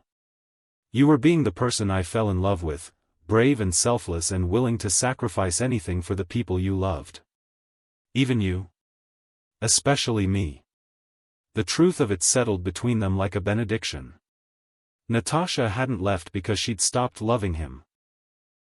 She'd left because she'd loved him too much to saddle him with what she saw as her inadequacies. She'd been manipulated and threatened and forced into an impossible choice, and she'd chosen the path that saved everyone except herself. Your father was wrong, Joshua said, his voice gaining strength as the full implications of her revelation sank in. About everything. You would never have held me back. You would have made me better, stronger, more complete than I ever could have been alone. How can you be sure? Because I spent 12 years trying to fill the hole you left behind, and nothing worked. No amount of success, no level of achievement, no accomplishment could make up for losing you. Natasha's eyes searched his face, looking for truth, for certainty, for some sign that the love they'd shared could survive the revelation of how it had been destroyed. I built an empire, Joshua continued, but it's empty without someone to share it with. I have everything I thought I wanted and nothing that actually matters. And what matters? Natasha asked, her voice barely audible. You. Us. The life we should have had together. The words hung in the candlelit air between them, heavy with possibility and hope and the terrifying prospect of second chances. Around them, the storm continued to rage, but in the wine cellar, surrounded by bottles that had waited decades to be opened, it felt as if time had stopped entirely. Joshua could see Natasha processing his words, weighing them against 12 years of carefully constructed protection around her heart. The woman she'd become was stronger than the girl who'd been manipulated and threatened, but she was also more careful, more aware of how much could be lost when love went wrong. "I'm not the same person I was 12 years ago," she said finally. "Neither am I. Maybe that's a good thing. Maybe. Or maybe we've changed too much, grown in different directions. Maybe we're too different now to find our way back to each other." Joshua let his hands slide down to her shoulders, maintaining the connection while giving her space to breathe, to think, to choose. "Maybe," he agreed. "But maybe not. Maybe the people we've become are exactly who we needed to be to make it work this time." The possibility hung between them like a bridge waiting to be crossed. Outside, thunder rolled across the sky, but in the wine cellar, all Joshua could hear was the sound of Natasha's breathing, the rapid beat of his own heart, and the whisper of hope that maybe, just maybe, some stories were worth rewriting. The choice, as always, was hers to make. Chapter 6. The silence in the wine cellar stretched between them, heavy with the weight of truth finally spoken and the possibility of redemption finally within reach. Natasha's eyes searched Joshua's face in the flickering candlelight, looking for certainty in a moment that felt too fragile, too precious to trust. "Your father," she said quietly. "Does he know you're here?" Joshua's expression darkened. "My father died 3 years ago. Heart attack." The news hit Natasha like a physical blow, her hand flying to her mouth. "Oh, Joshua. I'm so sorry. I didn't know. We weren't close in his final years. After I learned to think for myself, I realized how controlling he'd been, how much he'd interfered in my life. But I never knew about this. Never knew what he'd done to you. I should have told you then. I should have trusted that we could face it together. You were 22 and scared, dealing with your mother's illness and your father's business troubles. He exploited your vulnerability and my ignorance." Joshua's voice carried years of suppressed anger, not at Natasha but at the man who had destroyed their happiness for his own selfish purposes. "If I'd known. What would you have done? I would have fought for you. For us. I would have told him to go to hell and married you anyway. Even if it meant losing your inheritance. Your position in the family business. Especially then." Joshua's voice was fierce with conviction. "You were worth more than any inheritance, any business. You were worth everything."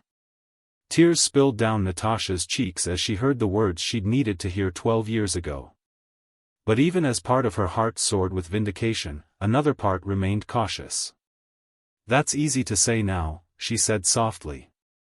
"But we'll never know for sure. We can't go back and make different choices." "No," Joshua agreed, his hands sliding from her shoulders to capture her fingers in his. "We can only go forward. The question is whether you're willing to try."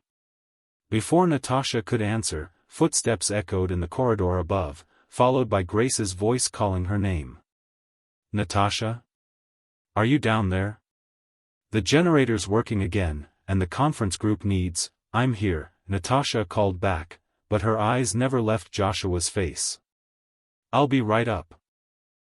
The spell of intimacy was broken, reality intruding on their candlelit confession.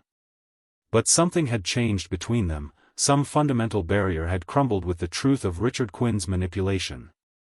"I have to go," Natasha said, but she didn't immediately pull away from Joshua's touch. "I know. But Natasha, this isn't finished." She nodded, her eyes bright with tears and something that might have been hope. "No. It isn't." As she gathered the supplies she'd come for and headed toward the cellar stairs, Joshua caught her hand one more time. "For what it's worth," he said softly, "I forgive you. For leaving, for not trusting me with the truth, for all of it. I understand why you did what you did." Natasha's breath hitched. "And I forgive you for not seeing what your father was doing, for not fighting harder to find me afterward. We were both so young. The exchange of forgiveness felt like a cleansing rain after years of drought. They weren't healed yet, 12 years of pain couldn't be undone in a single conversation, but they'd finally cleared away the lies and misunderstandings that had poisoned their memories. As Natasha disappeared up the stairs, Joshua remained in the wine cellar, surrounded by bottles that had waited decades for the right moment to be opened. He felt as if he understood them now. The patience required for something precious to reach its full potential, the faith that the waiting would eventually be worthwhile. The power returned gradually, bringing the hotel back to its normal elegant lighting. Joshua made his way upstairs to find the corporate retreat in full swing, the emergency seamlessly handled by Natasha's competent team. She moved through the conference rooms like a conductor orchestrating a complex symphony, her professionalism intact despite the emotional earthquake they'd just experienced. But he caught her glancing at him when she thought no one was looking, her expression vulnerable and uncertain in a way that made his chest tight with protective tenderness. The evening passed in a strange dance of proximity and professional distance. Joshua attended the retreat's dinner, ostensibly to observe hotel operations but really to stay near Natasha.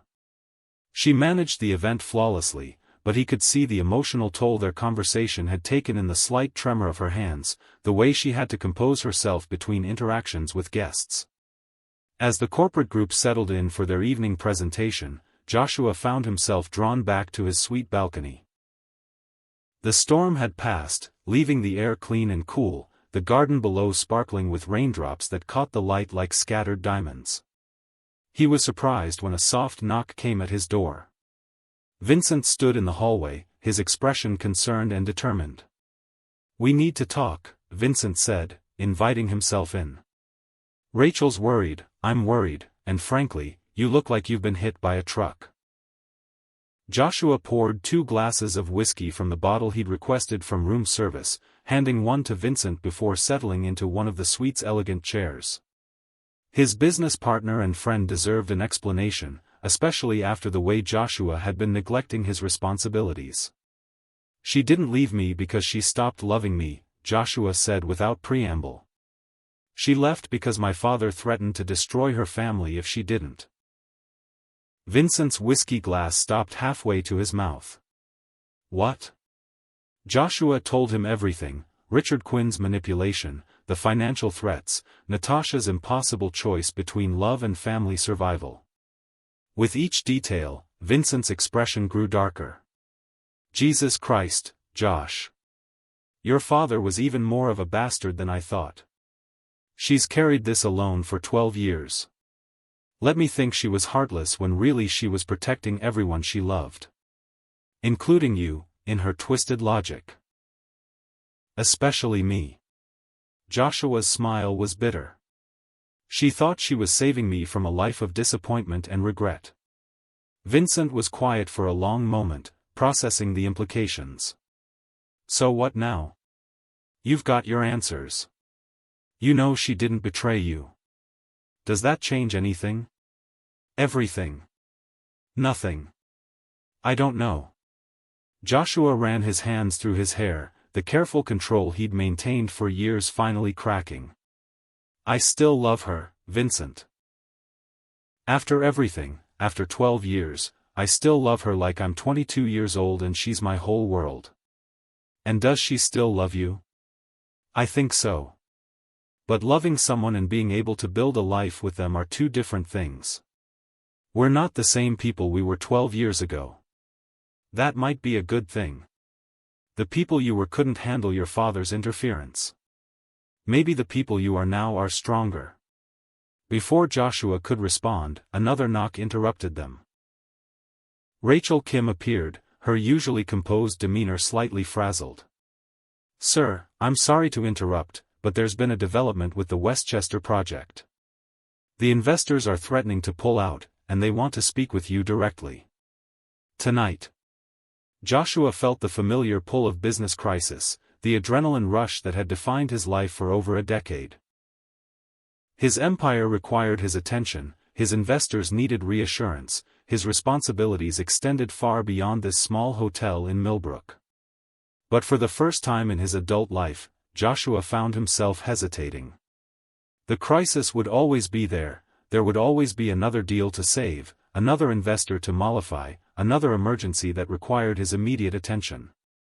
The question was whether he was finally ready to stop letting his work consume everything else that mattered.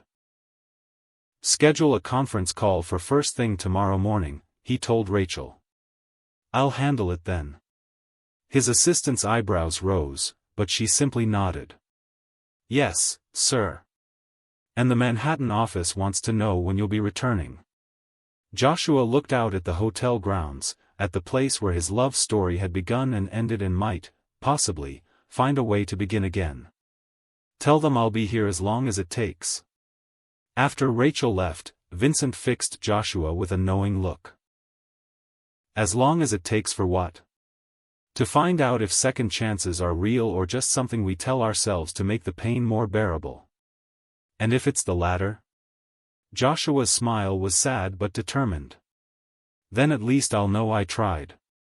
At least I'll know I didn't let fear make my choices for me this time." They sat in comfortable silence, two men who had built an empire together contemplating the ways personal happiness had been sacrificed for professional success. Outside, the hotel settled into its evening rhythm, guests retiring to elegant rooms while staff completed their final duties. Somewhere in the building, Natasha was probably finishing her own closing routine, checking every detail to ensure tomorrow's events would run smoothly. She carried the weight of other people's happiness on her shoulders with the same dedication Joshua brought to his business empire. The parallel wasn't lost on him. They'd both learned to find purpose in work, both built successful lives around service to others. The question was whether they'd learned enough about themselves, about what really mattered, to risk building something together. "She's extraordinary," Joshua said finally. "I could see that. The way she handled tonight's crisis, the way her staff responds to her leadership, she's impressive. She always was. I was just too young and stupid to fully appreciate it. And now? Now I know exactly what I lost. And exactly what I'd be losing if I walked away again." Vincent raised his whiskey glass in a silent toast. "Then don't walk away. Fight for her. Fight for what you should have had 12 years ago. It's not that simple. She's built a life here, found her place. I can't just sweep in and demand she uproot everything for me. So don't demand. Ask. Show her that this time, you're willing to build something together instead of expecting her to fit into your existing plans." The advice was sound, but Joshua knew the execution would be far more complex. Natasha had been hurt deeply, not just by his father's manipulation but by her own choice to leave. She'd spent 12 years building walls around her heart, creating a safe life that didn't require the vulnerability of complete trust. Breaking through those walls would require more than apologies and explanations. It would require proving that the man he'd become was worthy of the extraordinary woman she was now. As Vincent retired to his own room and the hotel settled into quiet, Joshua found himself back on his balcony, staring out at gardens that held so many memories. Tomorrow would bring new challenges, both personal and professional. The Westchester crisis wouldn't resolve itself, his empire needed attention, and his responsibilities hadn't changed. But tonight, for the first time in 12 years, those responsibilities felt manageable rather than all-consuming. Tonight, he had something more important than business success to fight for. The question was whether Natasha was ready to fight for it too. Chapter 7. Dawn came softly to the Grandview Manor, painting the gardens in shades of gold and rose. Joshua stood on his balcony with his first cup of coffee, watching the hotel come alive below. Staff members moved efficiently through their morning routines, preparing for another day of events and hospitality. He spotted Natasha in the garden, directing the setup for what appeared to be an outdoor brunch. Even from a distance, he could see the careful attention she paid to every detail.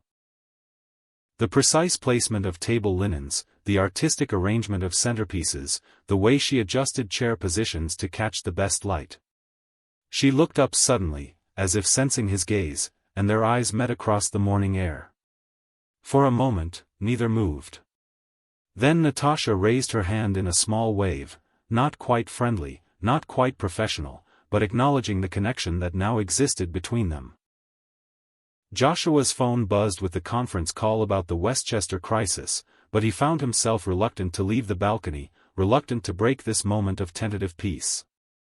The morning passed in a blur of business calls and crisis management. The Westchester investors were indeed threatening to pull out, citing cost overruns and timeline concerns that required Joshua's immediate attention. Under normal circumstances, he would have been on the next flight to Manhattan, personally handling every detail until the situation was resolved.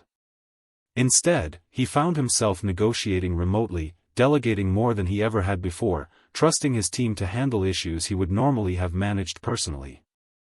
Vincent watched this transformation with fascination and growing respect. "You're different," Vincent observed as they wrapped up the morning's calls. "More balanced." "Or distracted," Joshua replied, though without his usual self-recrimination. "No, not distracted. Focused on what actually matters instead of just what seems urgent." The distinction was important, and Joshua felt it settling into his bones like truth. He'd spent 12 years treating every business crisis as life or death important, partly because work was easier than dealing with the Joshua-shaped hole in his personal life. But seeing Natasha again, understanding what he'd really lost, had shifted his perspective dramatically. "Sir?" Rachel appeared in the doorway of the suite that had become their temporary office. "There's someone here to see you." "A Mrs. Jenkins?" Joshua's eyebrows rose. Ruby Jenkins requesting a meeting was unexpected, but given her protective relationship with Natasha, perhaps not entirely surprising. Ruby entered with the same regal bearing Joshua remembered from the anniversary party, her silver hair perfectly styled and her dark eyes sharp with intelligence and purpose. She'd clearly dressed for the occasion, elegant navy dress and pearls that spoke of respect for the formality of the meeting, even as her expression suggested this wasn't entirely a social call. "Mrs. Jenkins," Joshua said, rising to greet her. "This is unexpected." "I imagine it is." "Vincent, Rachel. Would you mind giving us some privacy?" Joshua's business partners exchanged glances but obediently retreated, leaving Joshua alone with the woman who had become Natasha's surrogate mother over the past 12 years.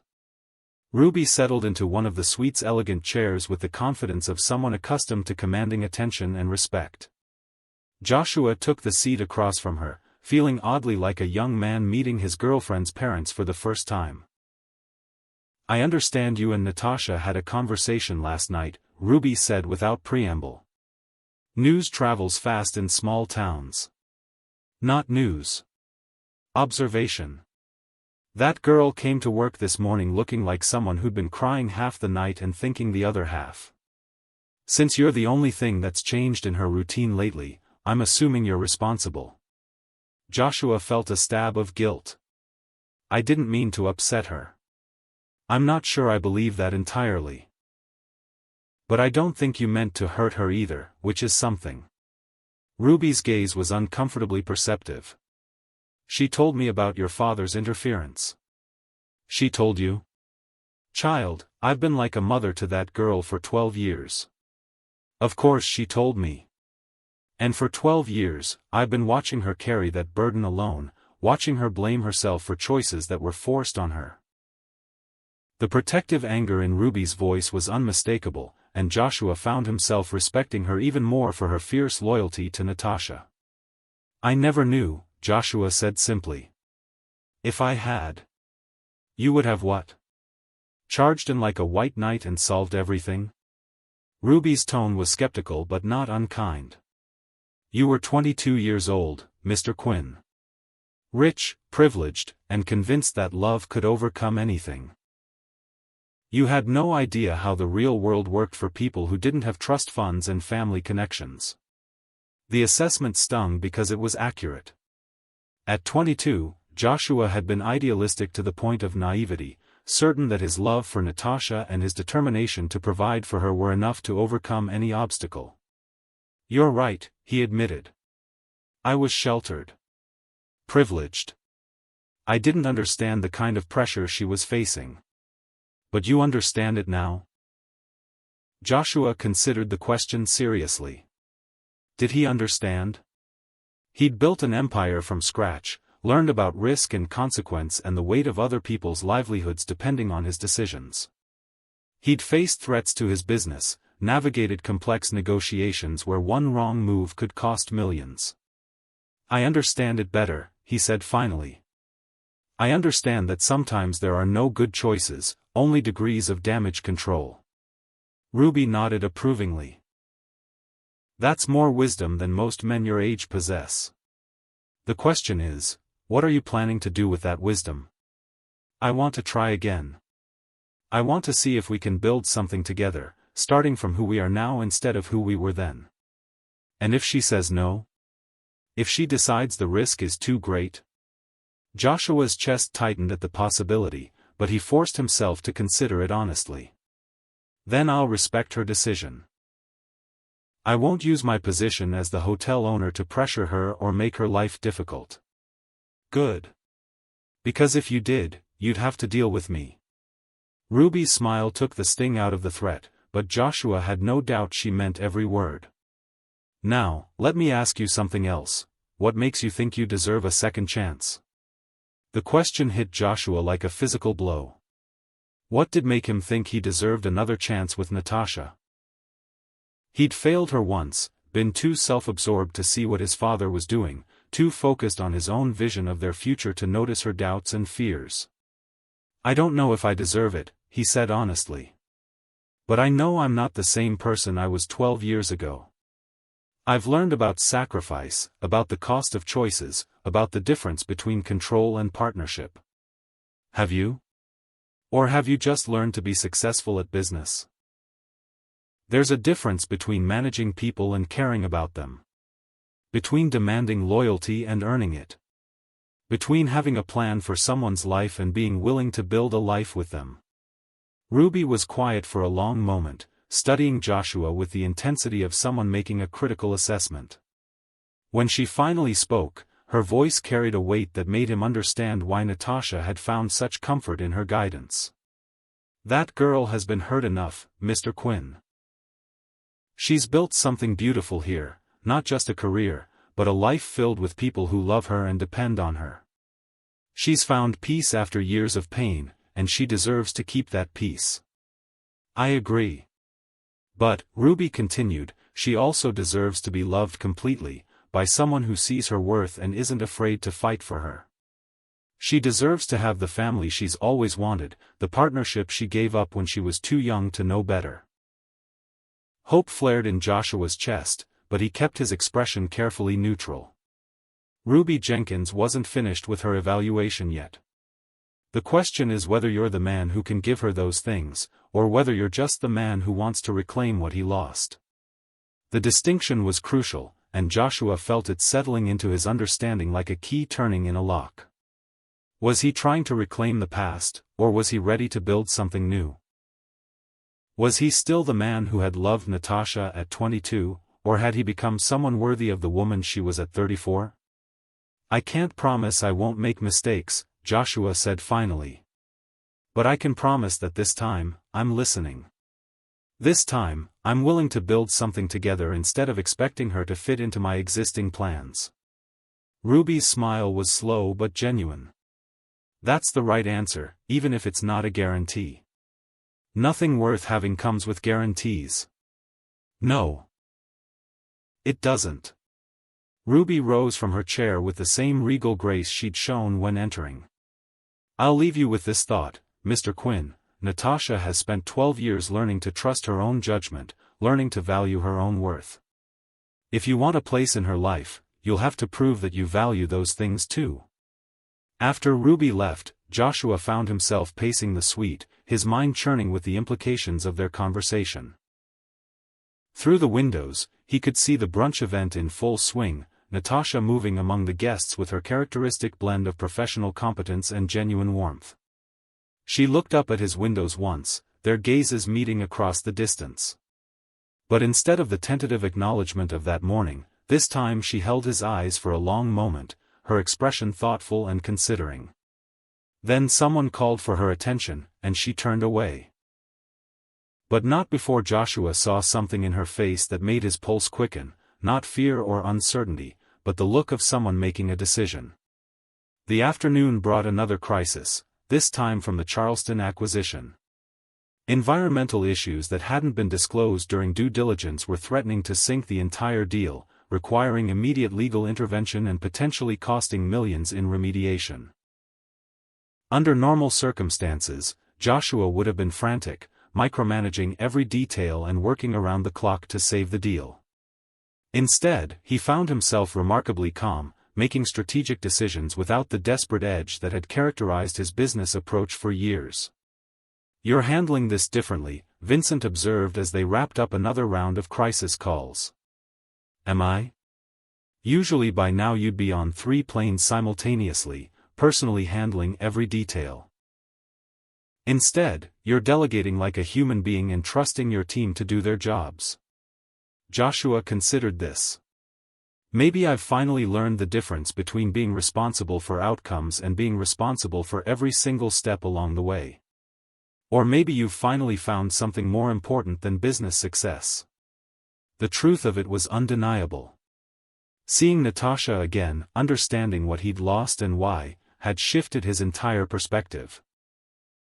Success was still important, his responsibilities still mattered, but they no longer felt like the only things that defined his worth.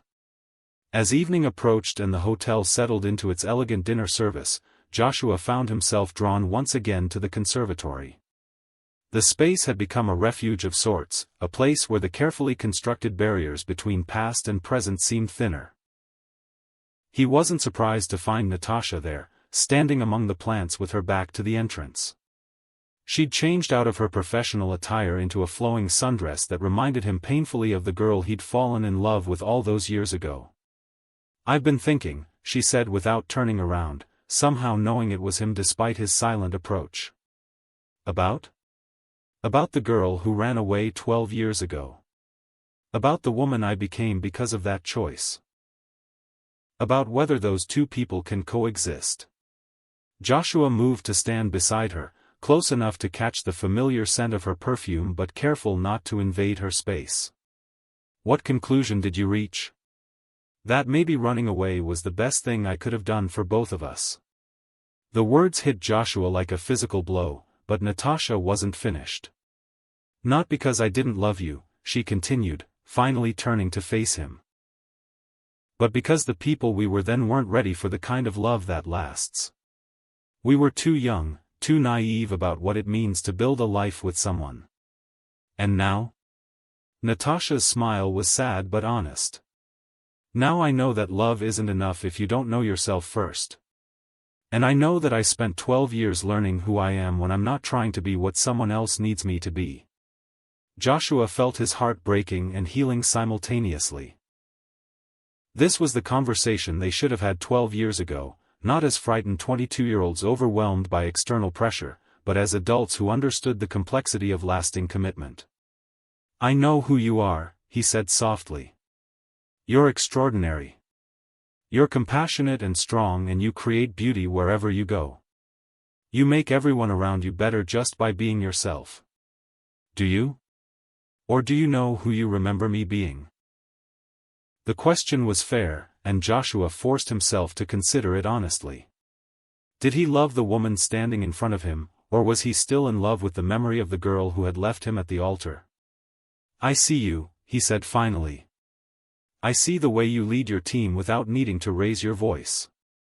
I see how you listen to people like their words are precious. I see the strength it took to rebuild yourself after making the hardest choice of your life.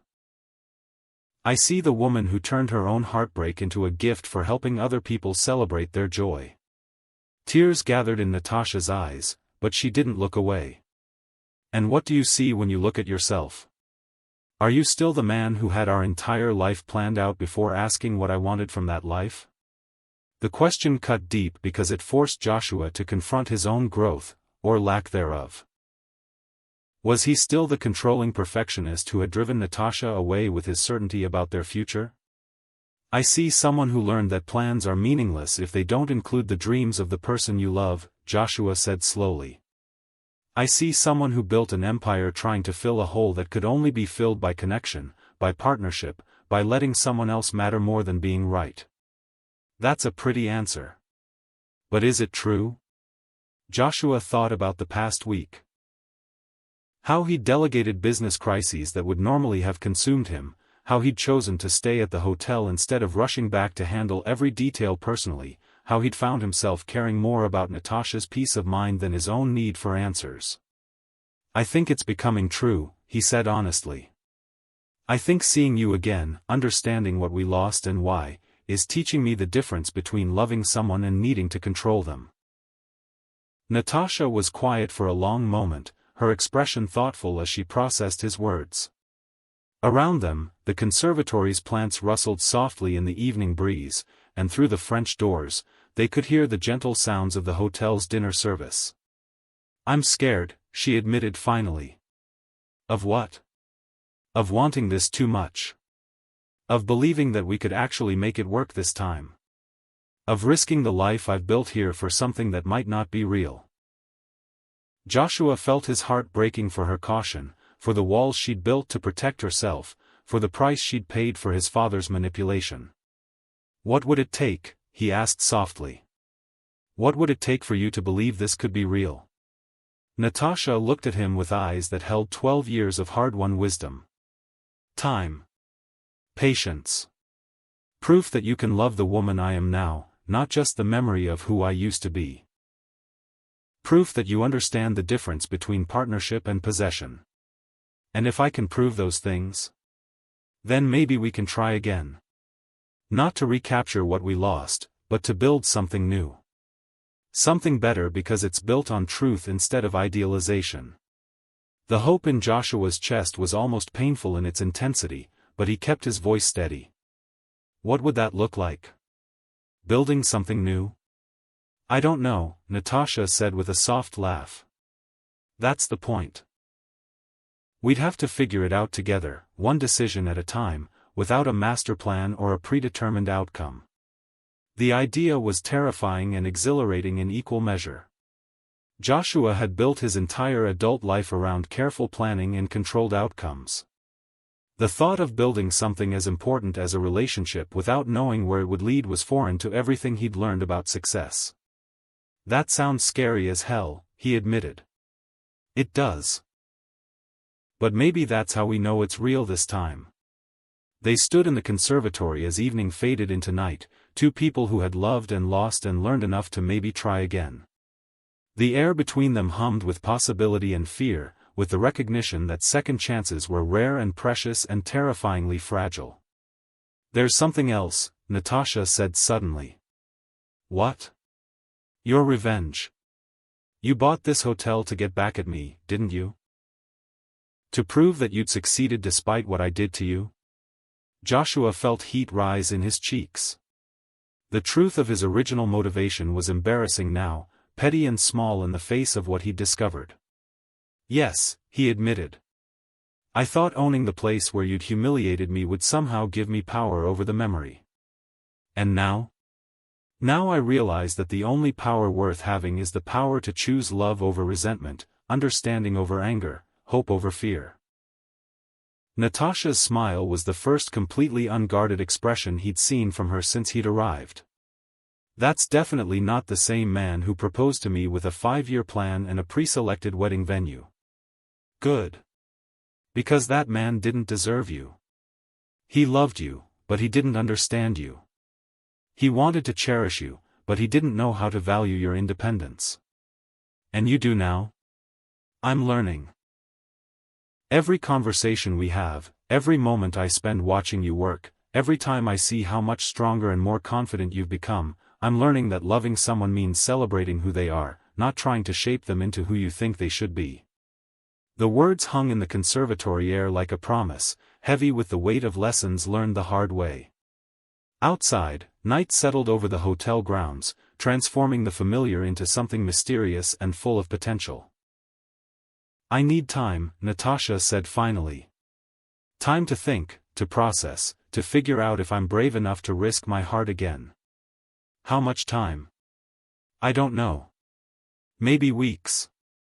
Maybe months. Maybe forever, if I decide the risk is too great." The possibility that she might choose safety over love was agonizing, but Joshua forced himself to accept it. She'd been hurt deeply, manipulated and threatened and forced to choose between impossible options. She had every right to protect herself from further pain. "Whatever time you need," he said. "I'll wait. And I won't pressure you or use my position as the hotel owner to influence your decision." "What about your empire? Your responsibilities in Manhattan?" Joshua considered the question seriously. His businesses needed attention, his investors required management, his empire wouldn't run itself. But for the first time in his adult life, those responsibilities felt manageable rather than all-consuming. "I can run my business from anywhere. Technology is a beautiful thing. And maybe—" He paused, struck by a sudden realization. "Maybe it's time I learned to trust other people to handle things without my constant oversight. That would be a big change for you. So would this. So would learning to build a relationship based on mutual respect instead of my need to control outcomes." Natasha studied his face in the dim conservatory lighting, looking for signs of deception or manipulation. Joshua let her look, let her see whatever she needed to see to make her decision. "All right," she said finally. "Time. But Joshua, if you're doing this out of guilt or nostalgia or some misguided need to fix the past, please walk away now.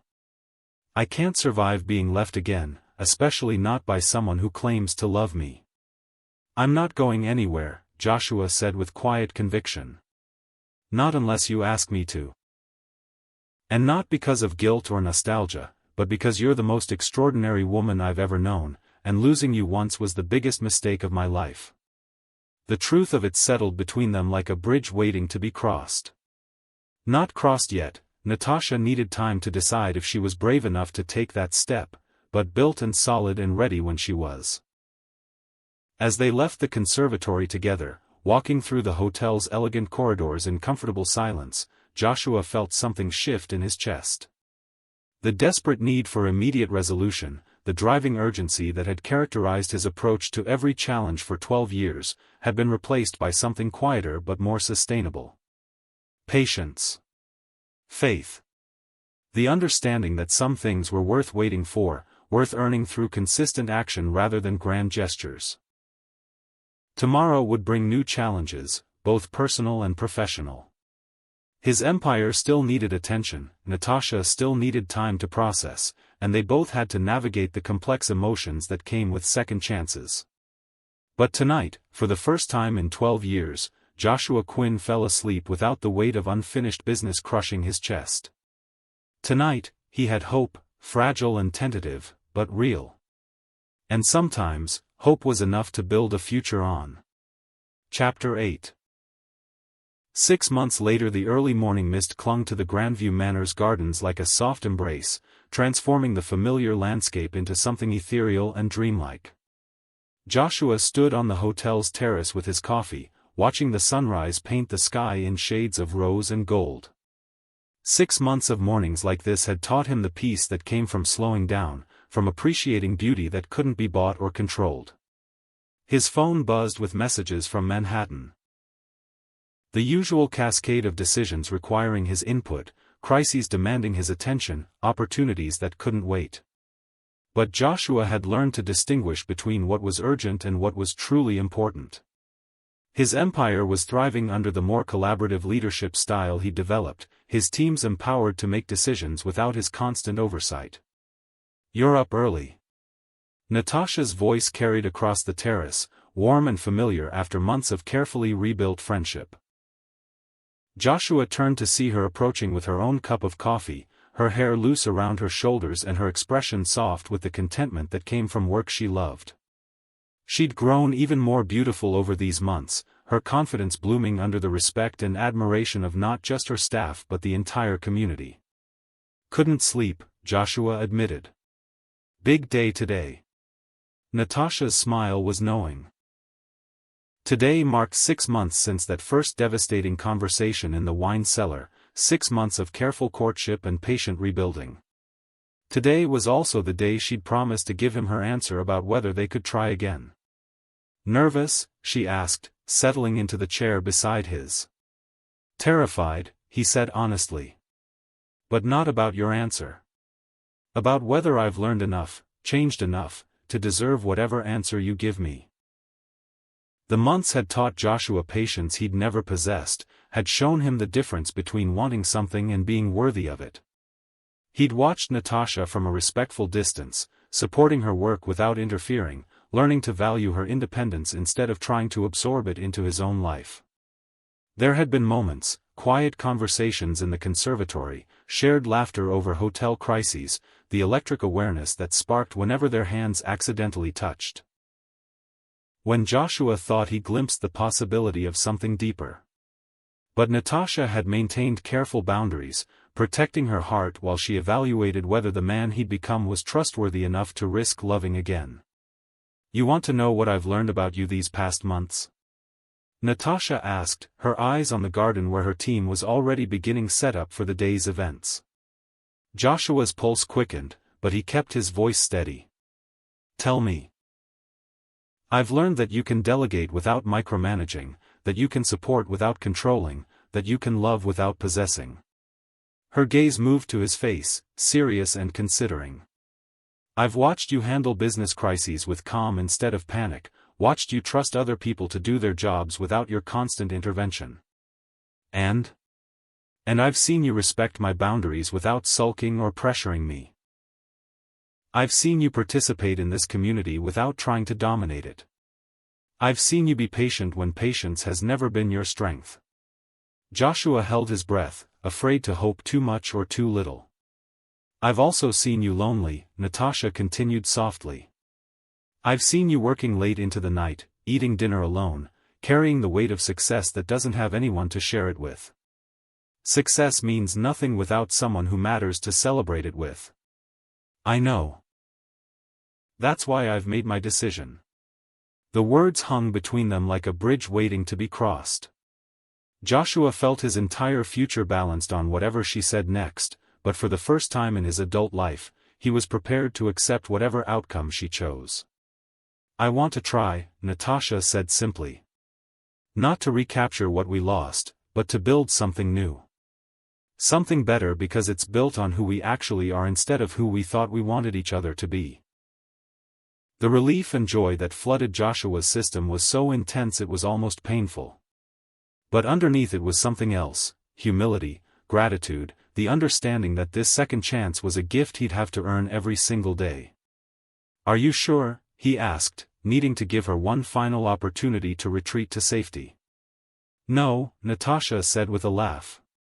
"I'm not sure about anything except that I'm tired of being afraid. Tired of protecting myself from the possibility of pain when I could be opening myself to the possibility of joy." Joshua set down his coffee cup and turned to face her fully, taking her hands in his with the reverence of someone handling something precious and fragile. "What does trying look like?" he asked. "What are your terms?" "No terms. Just promises. Promise me that we'll build this together, that you won't make assumptions about what I want without asking me. Promise me that you'll tell me when something scares you instead of trying to control your way through the fear. Promise me that if we discover we're not compatible after all, we'll end things with kindness instead of bitterness." "I promise all of that," Joshua said solemnly. "And I promise to love the woman you are now, not the memory of who you used to be. I promise to value your independence even when it means accepting decisions that aren't what I would choose. I promise to build a life with you instead of expecting you to fit into mine. And I promise to trust you with my fears instead of hiding them. I promise to believe in your love even when my past tries to convince me otherwise. I promise to be brave enough to want a future together instead of just settling for safety alone. The promises hung between them like wedding vows, more meaningful than the ones they'd never gotten to exchange 12 years earlier because these were built on understanding rather than idealization. So what happens now? Joshua asked. Now we take it one day at a time. Now we learn how to be partners instead of just lovers. Now we figure out what a life together actually looks like when both people get to participate in designing it. Joshua lifted her hands to his lips, pressing soft kisses to her knuckles as emotion threatened to overwhelm him. I love you, Natasha Niles. Not the girl you were, but the extraordinary woman you've become. I love you too, Joshua Quinn. The man you are now, not the boy I left behind. As the sun rose fully over the Grandview Manor, painting the gardens in brilliant light, Joshua felt the last pieces of his broken heart clicking back into place. But this wasn't the same heart that had been shattered 12 years earlier. This was something stronger, wiser, more capable of the kind of love that lasted because it was built on truth rather than fantasy. There's something I want to show you, Joshua said, standing and offering Natasha his hand. He led her through the hotel to the executive elevator, using his key to access the penthouse level that had been closed for renovation. The doors opened onto a space that took Natasha's breath away, not because of its luxury, though it was undeniably elegant, but because of its obvious intention. The penthouse had been transformed into a rooftop garden, complete with flowering plants, comfortable seating areas, and a view that encompassed the entire Milbrook Valley. But it wasn't just any garden. It was filled with the same types of flowers they'd planned for their original wedding, the same plants that had filled Natasha's childhood garden, the same herbs she'd mentioned loving in casual conversation months earlier. You did this, Natasha breathed, moving through the space with wonder. We did this, Joshua corrected. Every plant choice was based on something you said, some preference you mentioned, some memory you shared. I just provided the space and the resources. In the center of the garden, surrounded by white roses and jasmine, was a small seating area with a table set for two. As Natasha approached, she saw that the table held not expensive champagne or elaborate gifts, but simple morning pastries and fresh coffee, a newspaper folded to the crossword puzzle they discovered they both enjoyed. It's perfect, she said, tears of joy streaming down her cheeks. It's absolutely perfect. It's ours, Joshua said, joining her in the garden space.